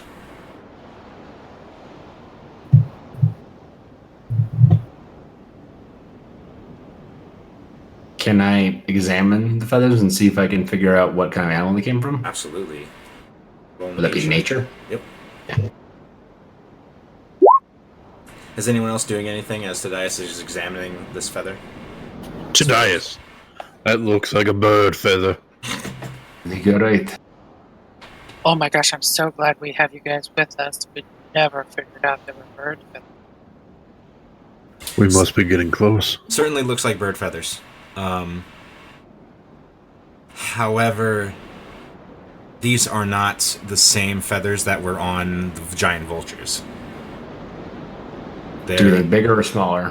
They're bigger and a lot smoother, very much less downy than the like they're not wing feathers. They're not wing feathers, but they're not down. So they're I'd kind of try like flight to describe feathers. that to the party. They're kind of like, it's the same texture as flight feathers, but they're not long. You hear from some of the rubble something move, and some of the rubble kind of like tumble around a little bit. We're not alone.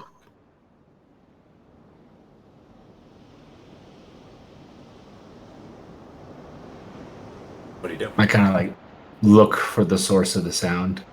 It's not you know like where it came from. You see like this pile of rubble that you know. And it just kind of moves slightly. Roll a perception check. You see a beak, a rather large beak, peeking out from it, and then peering a little bit further, and you see an eye looking in your direction. Looks like the eye of a corvid. I kind of look to the party and say, "Do we rescue it? I don't know if it's theirs."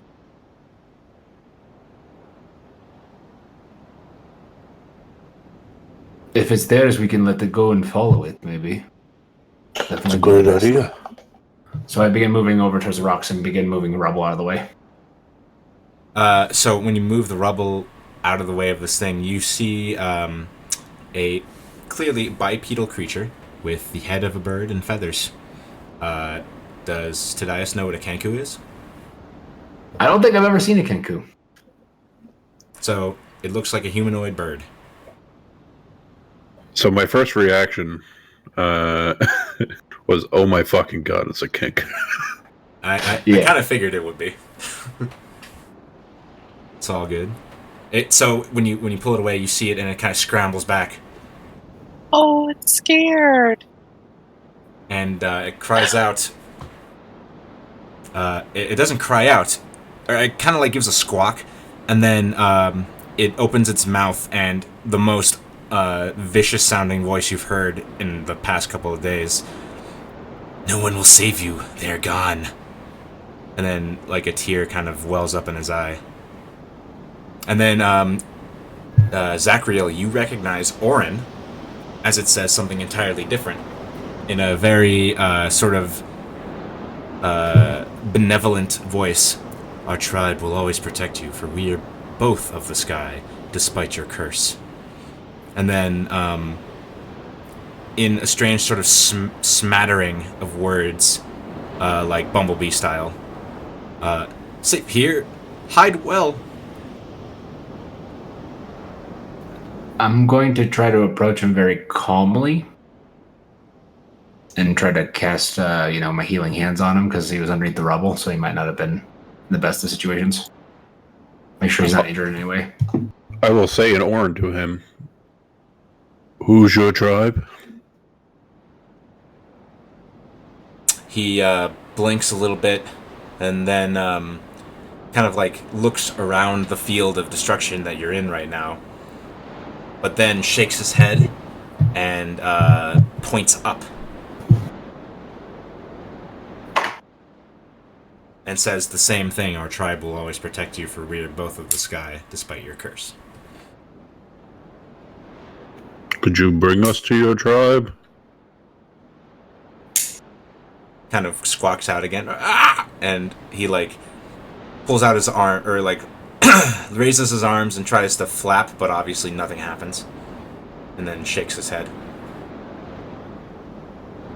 Hum walks up to him and hands him a ration. Just some He just hardtack. scarfs it down. She hands him her water skin. What He a doesn't- strange creature. He doesn't say. He like just kind of like looks at Hum, and you can just sort of detect the gratefulness in his eyes as he pours the contents of the water skin down his gullet. My friends and I want to help you. They are gone. Ah. The sort of back and forth of the cadence is maybe perhaps jarring to your characters, but you kind of get the impression that he's quoting somebody. And then he points in a direction that you're already headed. Would you like to join us? We're going? He shrinks. Actually, wait, he doesn't understand Orin. Well, too late. I guess he understands common now. He shrinks back. I'm not gonna let the stat block stop me. He shrinks back from that and shakes his head. They destroyed this village, or it was people? He nods vigorously. His eyes get misty again. What do you have left here for you? He moves some of the rubble, and actually you find that he was underneath what looks like a hidey hole. And he actually has a good amount of what looks like dried fish. I'm not going to say it, Justin. And a small vase, and he kind of shakes it, and you hear water slosh around in it. All around me are familiar faces. Oh, I'm not doing this for your benefit, I promise. Justin played a Kenku in the last campaign of this thing. Well, I'm not going to tell you where to live, little one. What a good bird. It is a person, I believe. What a good person bird. He beams at that. But what we're about to do is very dangerous. You should probably stay here. But if we come back... Should probably stay here, he repeats and nods. Yes. If you stay here and we come back, would you want to leave the mountain? There's a river close by that you could get more fish from. You could probably find a better life. We actually made friends with a tavern owner. Perhaps you could do work for him. He blinks and he kind of like moves his head around consideringly. And then he kind of repeats to himself, they are gone, but like the tone doesn't match what he's feeling. And he kind of like looks down and then looks back up at Tadias. We'll come back for you. I gotta How big is he? He's like about 5 foot tall, right? he's about 5'10". Or not 5'10". Wow. He's about 4'10". Oh, all Just a right. little fella.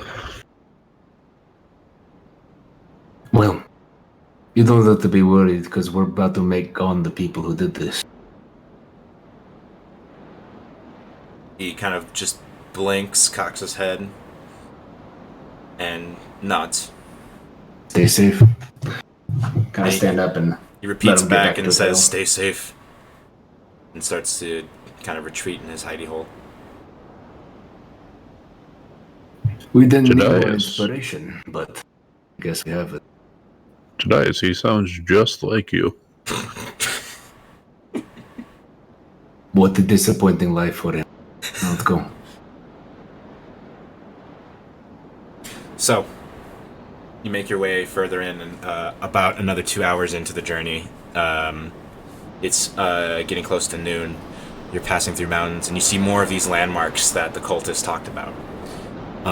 You enter another sort of clearing, but as soon as you sort of cross the threshold into this clearing, the sound of the winds start to just grow exponentially. And it sounds like there's a gale. And, but everyone else hears wind, but, Zachriel, you hear screaming in Orin. And, you hear, "Do not enter! Leave us in peace!" And, as you sort of, you get the impression from Zachriel that something has been said, and you feel this profound sorrow from the chimes. Did you hear something, Zachariah? Something sad. That's not an ordinary wind. It says, it's primordial, Orin. It says, "Do not enter, leave in peace." Screaming it.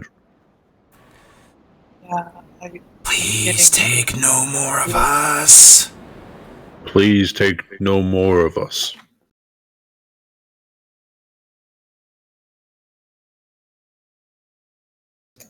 I will shout into the wind. We mean you no harm. We're just here to stop the others.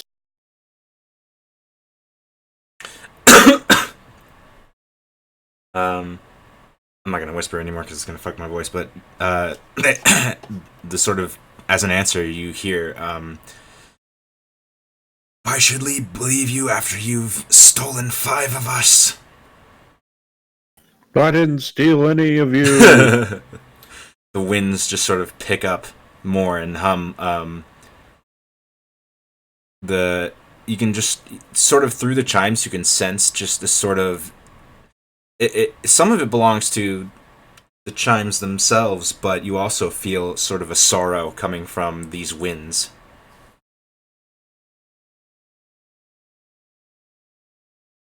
As it just sort of whirls around and you see dust kind of just picking up from the ground. There's not much dust here, but what is here is swirling in a maelstrom in the center of this clearing. I progress. I wonder. Hum pulls out the chimes and she plays that note.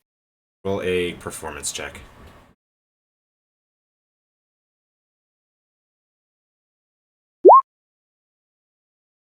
So, as Zachriel enters, and I guess Hum follows and plays the note.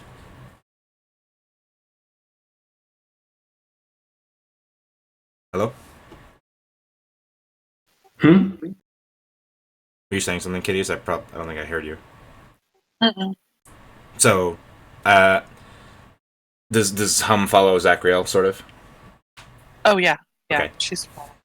Plays that note, and suddenly the storm, the maelstrom, the dust devil, settles a little bit. And you obviously can't make out any faces in this storm. But you get the sense that it's quieter now, and all attention is on you.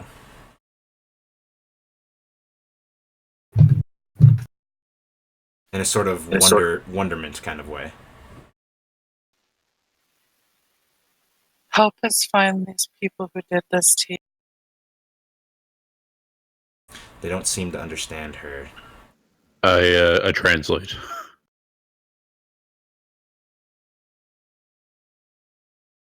The response you get back is they came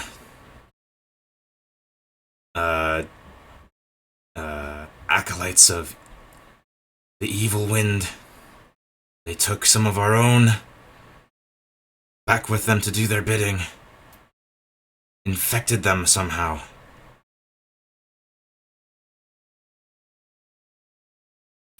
Tell them we'll do our best to try to save their people. I will say to the with the wind. We have dealt with their kind before. Other elements, water, fire, changed, corrupted. We will free them and take away the enemy.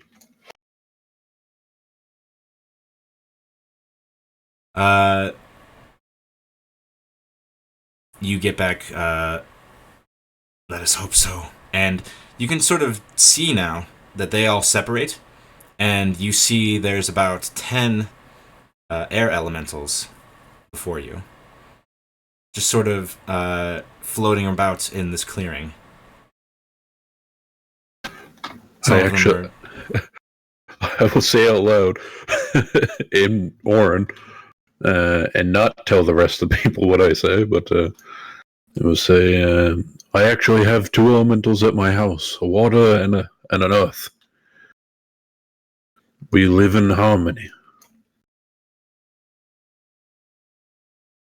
If only more would follow your example.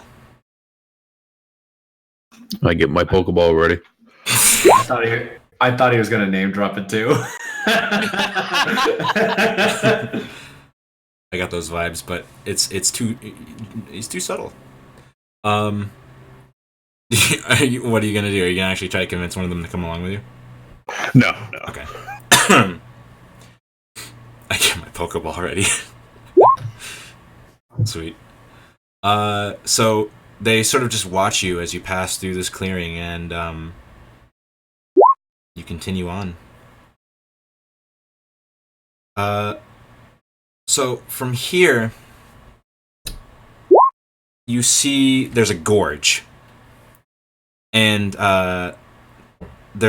you sort of like this falls perfectly in line with those landmarks that you recovered from those memories, and it sort of swoops down, and there's like a path about maybe like a quarter of a mile away that you can see.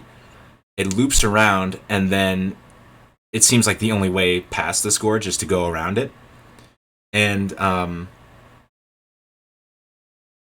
you see along the cliffside on the other side, there's a group of individuals. And it's hard to make out exactly they are, but you can tell that they're wearing dark clothing, and they start approaching these switchbacks. So it's kind of hard. I didn't map this out because it's not that entirely necessary, but I will just draw out what I'm envisioning. As you guys have your table talk, that's fine. So just center this. I will at some point have all the elementals. It's my life goal now. That and to open up my barbecue restaurant, steakhouse. Oh, what would you call a steakhouse? I haven't thought of anything yet. All right. Well, when he gets all of the elements, they all live in harmony. Yep. Some would say a primordial harmony.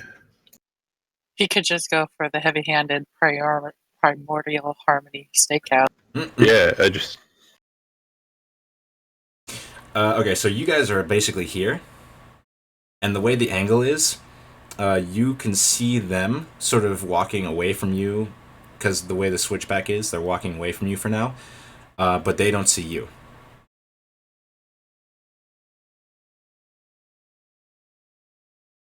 Valeria, don't shoot. She has an arrow knocked, and she's like, "Oh, Fine. fine."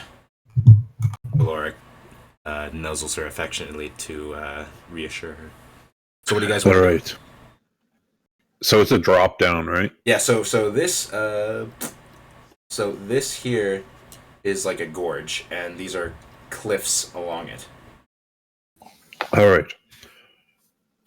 Do you all trust me? Oh boy. Nothing good has ever come from a statement that starts, "Do you all trust me?" I turn around to the winds. There. And- Okay, you're away from them now. Like you're about 20 minutes away from them now. Shit. Sorry. Wait here. Oh my god. You go and you're gonna try. Well, I mean, we're not going to climb down with a fucking panther. Well, I mean, so there's a path on the other side. Is what I'm trying to express. There's a way there. You don't have to climb down or anything. You can just go around. Oh, okay. I was. Sorry, that wasn't very clear. Like what I drew for you is a pathway, the visible. I was going to go ask the air elementals to give us a little bit of their grace to. That's fine. Sorry. Well, you can have inspiration for that idea to make you feel better. No, that's fine. All right, let's go. Valeria, don't shoot until we're close. Fine. So you guys start to make your way. Oh, it wasn't showing the viewers. Oh, whatever. So you guys start to make your way around this path. And when you guys get to about sorry, 1 second. When you guys get to about here, did the thing end? Oh, it did end. I was like, why is it so quiet? All right, hang on.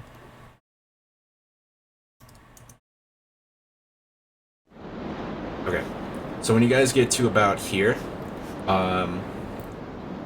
you can see the people kind of doubling back here. And you recognize like a hood that's very distinct to the air cult.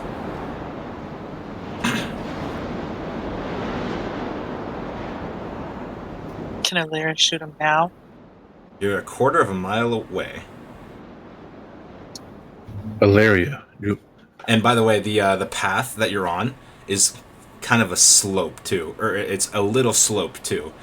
It's sloped and a little bit smooth, and you kind of notice that like a rock falls down and it rolls perfectly down like this slight incline and then down into the gorge.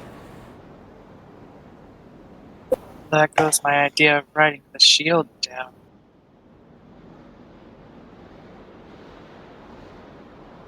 There's some like croppings of rock ever so often on this side. So it's not like a straight shot. It blocks.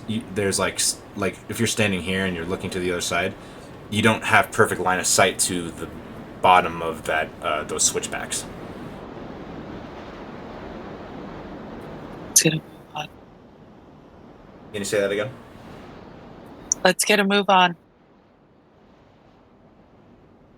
I follow them. Okay. All right. So you start to hear some time later. You start to hear chatter. Why are these on the map layer? Why are you on the map layer? Should not be on the map layer. One with the map. Yeah. All right, there we go. You start to hear some chatter. You don't see anybody yet. You can kind of tell that they're not too far off. What's your plan? I look at Ilaria. Wait. I can't see them. I'm just saying, when we get up over, we need to get close before. Pew, pew, pew. Are you guys just walking forward? You're just gonna wait until you see them?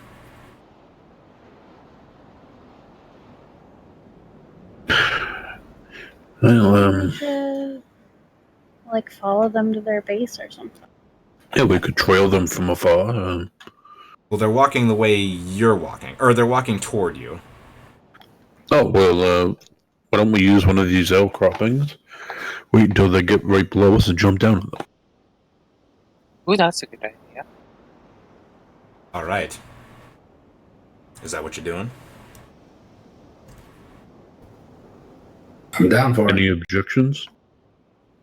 Lead us, oh fearless leader. Roll me some stealths. Alright, can I argue that since I'm not moving, there's no shifting of plates, would I have disadvantage on this? But you have to move to sneakily get up to an outcropping. Well, What you want? not gonna matter much now. No. All right. So, you guys sneak up on an outcropping, and oh, what the hell? Okay, give me a moment.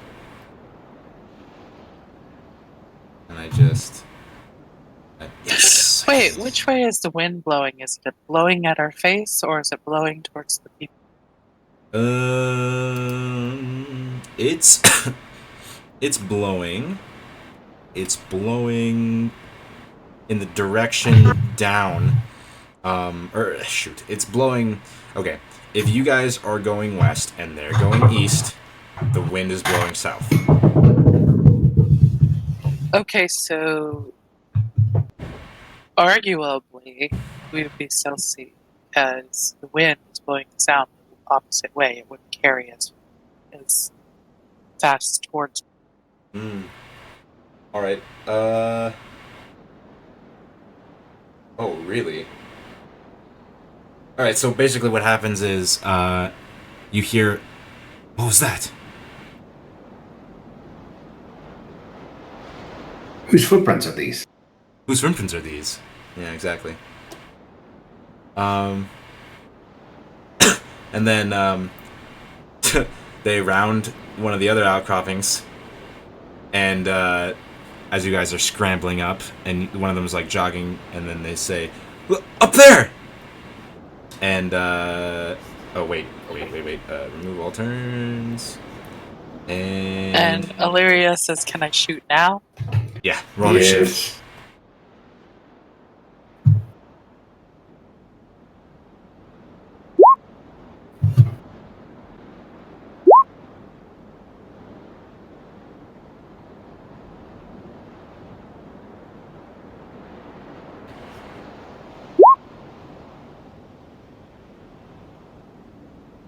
Oh. Oh, that's okay. Their initiative's hidden for now, but...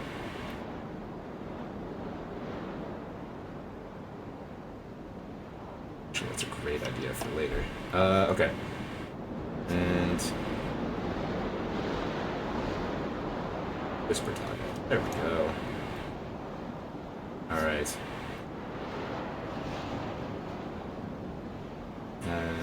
Descending. Alright. So...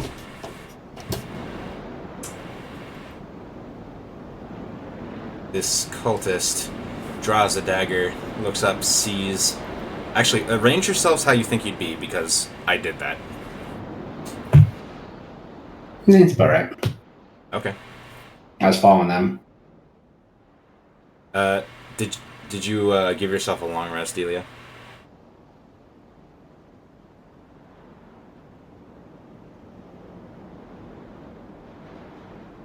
No, I did. Sweet. Alright. Your token didn't reflect it. That's okay, I fixed it. Alright. So, draws a dagger, and it slings it at, Delia. And he's gonna he's gonna do this, giving himself advantage. So basically, normal because of range.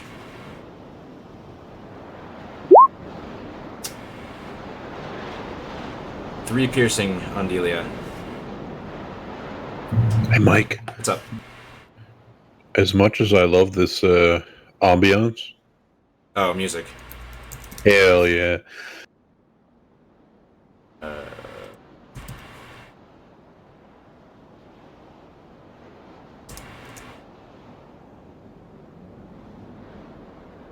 Copy link, copy link. There you go. Next.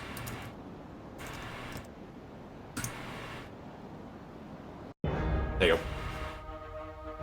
The other one hurls another dagger at Delia. I'm gonna use my reaction to cast shield. Alright. Well, first you gotta find out if he rolls like a 24 or something. Not a bad idea though. Yeah. Oh yeah, that's definitely not gonna hit with shield, I think. Sure doesn't. Pings off of your arcane ward. Zachariel, it's your turn. Alright. Is this like a cliff edge? Yes, it is. And there's a this. Go ahead. very steep drop. What do you do? I was gonna do something very foolish, but I've reconsidered. Oh boy. I was gonna try to shield surf down towards them. That is risky. You don't have a glider to save yourself. Yeah, I'll just this is difficult terrain up here, yeah? Going down, no. Oh, okay, well.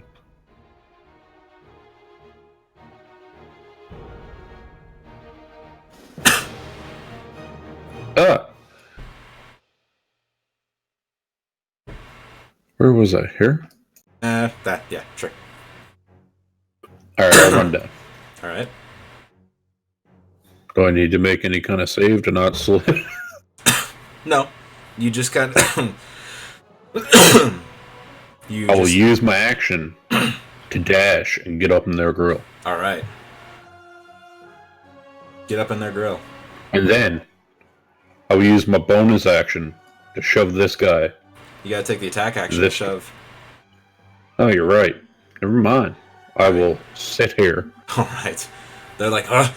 They're all drawing their daggers on you. Illyria. So, Illyria's gonna take a couple shots. Well, she's gonna take one shot, and then Valora's going to pounce. Oh, Valora's got a wait, what's Valora's speed? Her speed's like 50, right? I don't remember. 50, yeah. Panthers, man.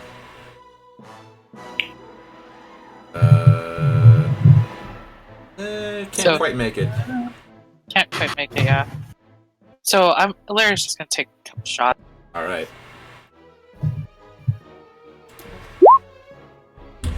Solid. On this guy, I guess. That's a hit. Oh, yeah. So, you get down and, this guy turns to you, draws his dagger, and then an arrow just goes through his neck and he collapses. Ugh. So she's gonna move forward and have Valora follow. Alright. I'll drag Valora for you. Thank you. And she's gonna take a shot at this guy here. Yeah.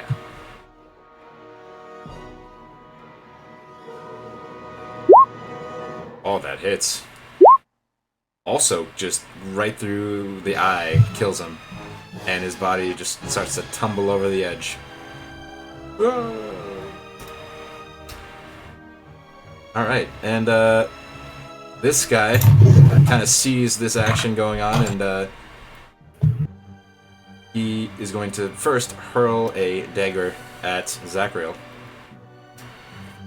And he will have advantage because he's close enough. So... 20 to hit. That hits. 6 piercing. But in flavor, it slams against your armor and rings. Oh no, and he starts running away. Hum is going to run forward. Yeah. And can she get this guy who's running away? With magic missiles. Yes, absolutely, with magic missiles. She is going to send 2 charges his way. Alright, that's 4d4 plus 4. Yep. So that times 4. Which is 16. Alright. He trips, falls, and collapses. Right. Alright. This one looks at Zachriel, looks back, looks at Hum, and kind of tries to skirt around Zachriel. Probably isn't going to do it. Nope. So you may take your attack of opportunity if you'd like. That's a hit. You do not decapitate him, surprisingly. As he gets to there, and he's gonna fling. I rolled a 1. He flings a dagger at Hum, and this will be with advantage, as you see like this wind guide his. 21 to hit for 4 damage. Oh, bastard hits. And that's it. Tadias. Alright. So I'm going back to dash. Yeah. I'm gonna run it. And yeah, I guess we'll just try to unarmed knock him out. Alright. Put my elbow right against his temple. Roll that attack. He is knocked out. Punk. 2 more steps, I'll just walk over him casually, and then I will throw a dagger. Yeah. That is a hit. And it's not enough to kill, surprisingly. I have daggers. It's That's my turn. Well, the daggers come back to your belt. Yep. This is your special belt. Alright. I minimized the turn order. Delia. I am going to move forward a little bit.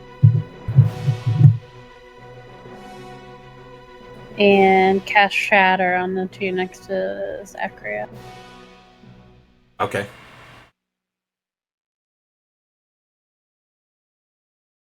Or that's probably not a good idea. Oh, you're not gonna do it? It's very loud. I forget that all the time.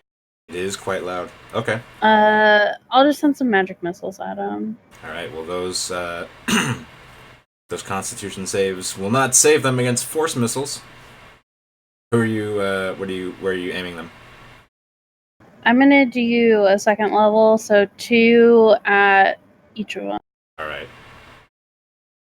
This guy's dead for sure. And 2 at each of them. How do you divvy this up?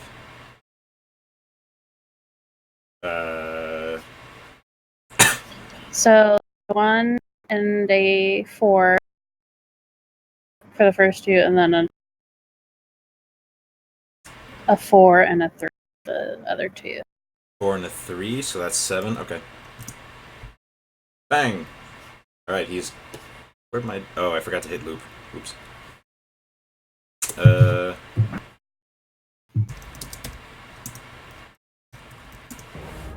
Okay. Anything else? Nope, that's it. Alright. This guy... That's probably his last... his last act. I'm coughing. He's gonna try to stab Zachriel. And you feel like wind sort of coalesce, and it guides his strike as he tries to stab at the but misses. Riposte. Riposte. Oof. Miss. That guy's dead. That guy's dead. It's your turn, Zachariel. All right, I'm gonna knock him prone. Yeah. Oh, I don't think he's gonna avoid that. That 8. Nope. So he falls back. And he dead. You stab him to death with your shield. Yep. And he prone. And we're out of I just I bash him with the shield to like my usual thing to knock him and then go in with the shovel. But when I bash him with the shield, his skull just kind of like sticks to this. Shaking it off. I told you all this was a great idea. So I forgot I had this, but I'm gonna use my shackles. Nice. Because I bought those a long time ago because I can use them as a bonus action. Ah. Sparkly shackles. Yeah, he is shackled. So I'm gonna shackle his ankles and carry him like a luau pig. you're gonna just carry him? Are you gonna try to wake him up at all? Are you gonna interview him? Oh yeah, eventually. We're gonna get away from here though. Okay, so you make some distance away from there, and you hit the switchbacks, and then you start to go down, and you start to go into this sort of valley, this deep valley, and it's a little chilly down here. But as soon as you sort of make it over these switchbacks and start going down, you hear the sound of running water. And you can see from where you are, about another quarter mile ahead of you, is what looks like a waterfall coming out of the mountain, and this is very much in line with the landmarks. And you see that the path sort of goes around, not around, but to the side of this waterfall and into the mountainside. Oh, Tadias, water is And- great for torturing people. I mean, getting words. Well, no, like this is like a big waterfall, and it's not really accessible from where you are. I kind of look at my notes. And like your notes would sort of like the way Hum described it, and the way you remember it, Hum, because now they're definitely in your own memories, is that this is the entrance to their stronghold. This one's gonna tell us how to. Is there like a small cave or somewhere where it's a little bit isolated? Roll survival. Roll survival. Okay. No, this feels like okay. That's a good enough roll. Yeah, you find a little alcove. I'm going to use some of our generic mountain stuff supplies and put a pinion in the wall and then hang him upside down from his shackles. Solid. And You mean then a begin python? slapping his face. Yeah, a python. Yeah. Oh shit. Oh god. Don't leave him Yes. upside down too long or he'll pass out again. He is. Oh, no. What's your name, friend? He says, man.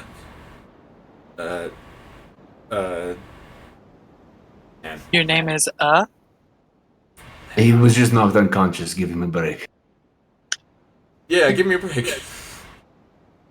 See? He already seems more, sort of Well, talking than if you don't audible. speak quickly and find your voice, we could give you a break on Dak. the bottom of the cliff down there. Dak, my name is Dak. Alright, Dak. We know the waterfall is the entrance to your little, groupings hideout. How do we access it? And at that same moment, I'm going to cast a spell I haven't done yet. Ooh. What is this? Oh god. Detect thoughts. Okay. That's cool because I use this spell all the time in one of my games. Yeah. So, let's see.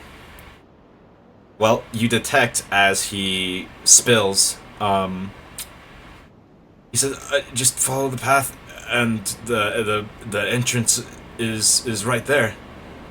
And what's dangerous about it? He says, you'll see a ladder that leads up. Don't go up How that many- ladder. How many men inside the fort? He blinks.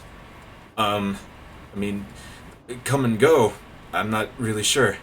And you can What like. is his mind telling me roughly? So his mind is telling you, like, in the tens at any given moment.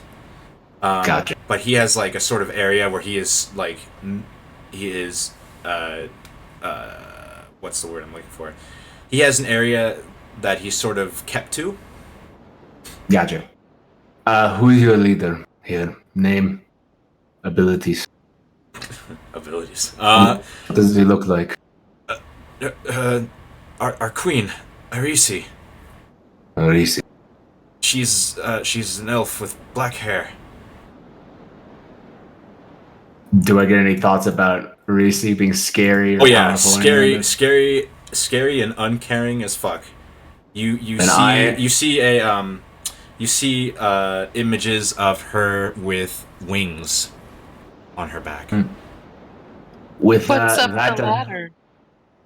He says, I don't know. I just know that some of my so he's like starting to like wiggle his head a little bit because of the blood rushing to his head.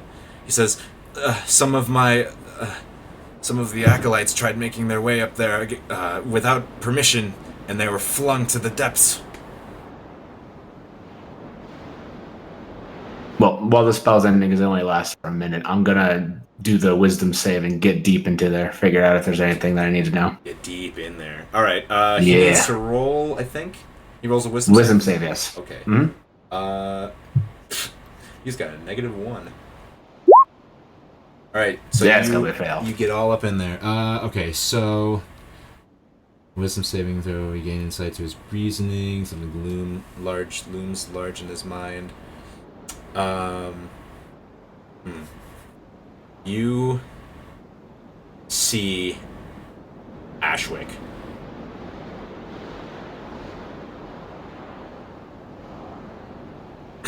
Aside from Arisi, you see Ashwick, just this sort of very intense, malevolent look on him. I look over to him and I say, Ashwick might be here too. Looks at the sky. She gets right in his eyes and says, "Why didn't you tell us about Ashwick?" Oh God! Don't mention Ashwick. Why not? He says, he's scary. Is that why you joined the cult? Because you were scared? Eve showed up after I was inducted.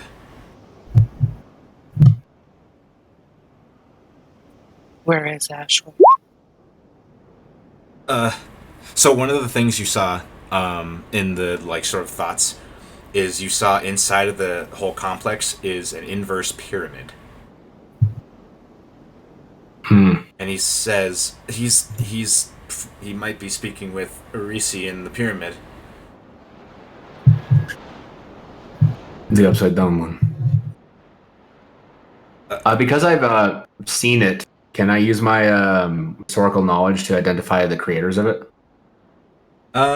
It's hard to sort of get an idea of it. I mean, I'm definitely gonna do the archaeologist thing for you when you guys enter the place, but Gotcha. From here, it's you can't really tell because you're looking at his memories, and he doesn't know much about ancient civilizations. So it's just racks. To him, it's just a building inside of rocks. Don't use the ladder. There's a bitch with wings and there's an asshole with smoke. Well, hang on. No, if we don't use the ladder, okay. So to make this clear, super clear, there's the entrance into the place. Next to the entrance, there's a ladder that leads up the mountain face.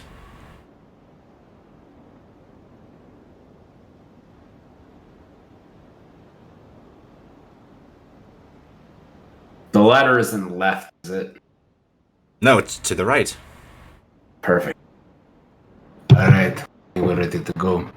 Because like the entrance. Oh, you'll see what I mean. You'll get what I get. You'll get what I mean. He's been very cooperative. Maybe we let this one live. Let this one live. All right, sir. I have a question for you. He's like starting to feel. He looks like he's getting woozy. I'm gonna. I like kind of like bend him up a little bit so the blood can start rolling back down through him. Mm-hmm. All right, I need you to answer this truthfully. If you lied to me, if I feel like you're lying to me, I'm going to rip you off this wall and throw you over the mountain. He's just looking in your eyes. Did you join the cult by choice? Let me think for a moment.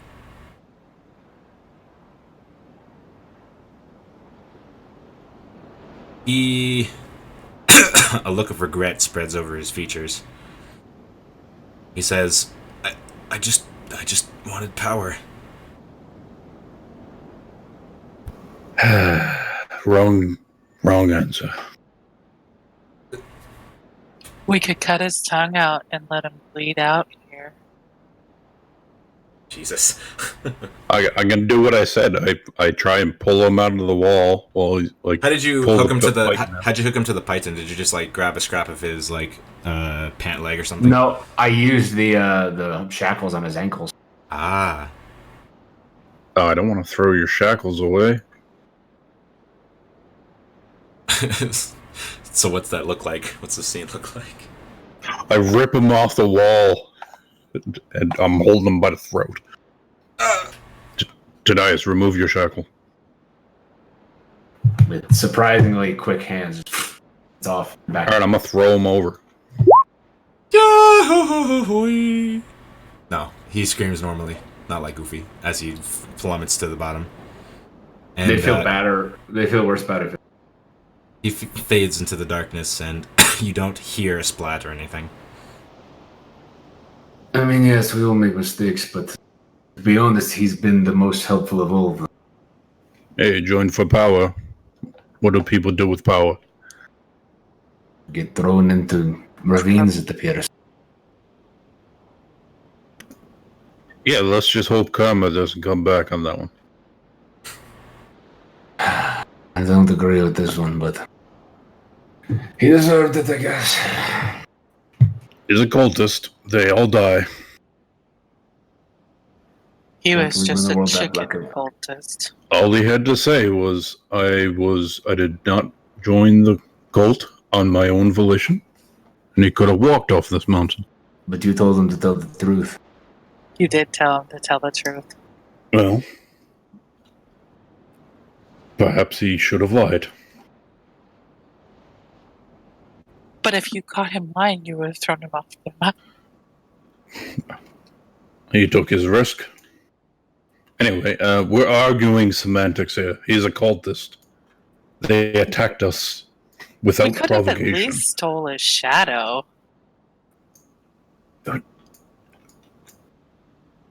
I'm sure there's plenty of more suitable shadows up there. Okay. Maybe you could steal Ashwick's shadow, or Oh this no, bird Ashwick lady. dies. All right. So, what's the excavators' move from here? Does anyone need a rest, or we just kind of go right in?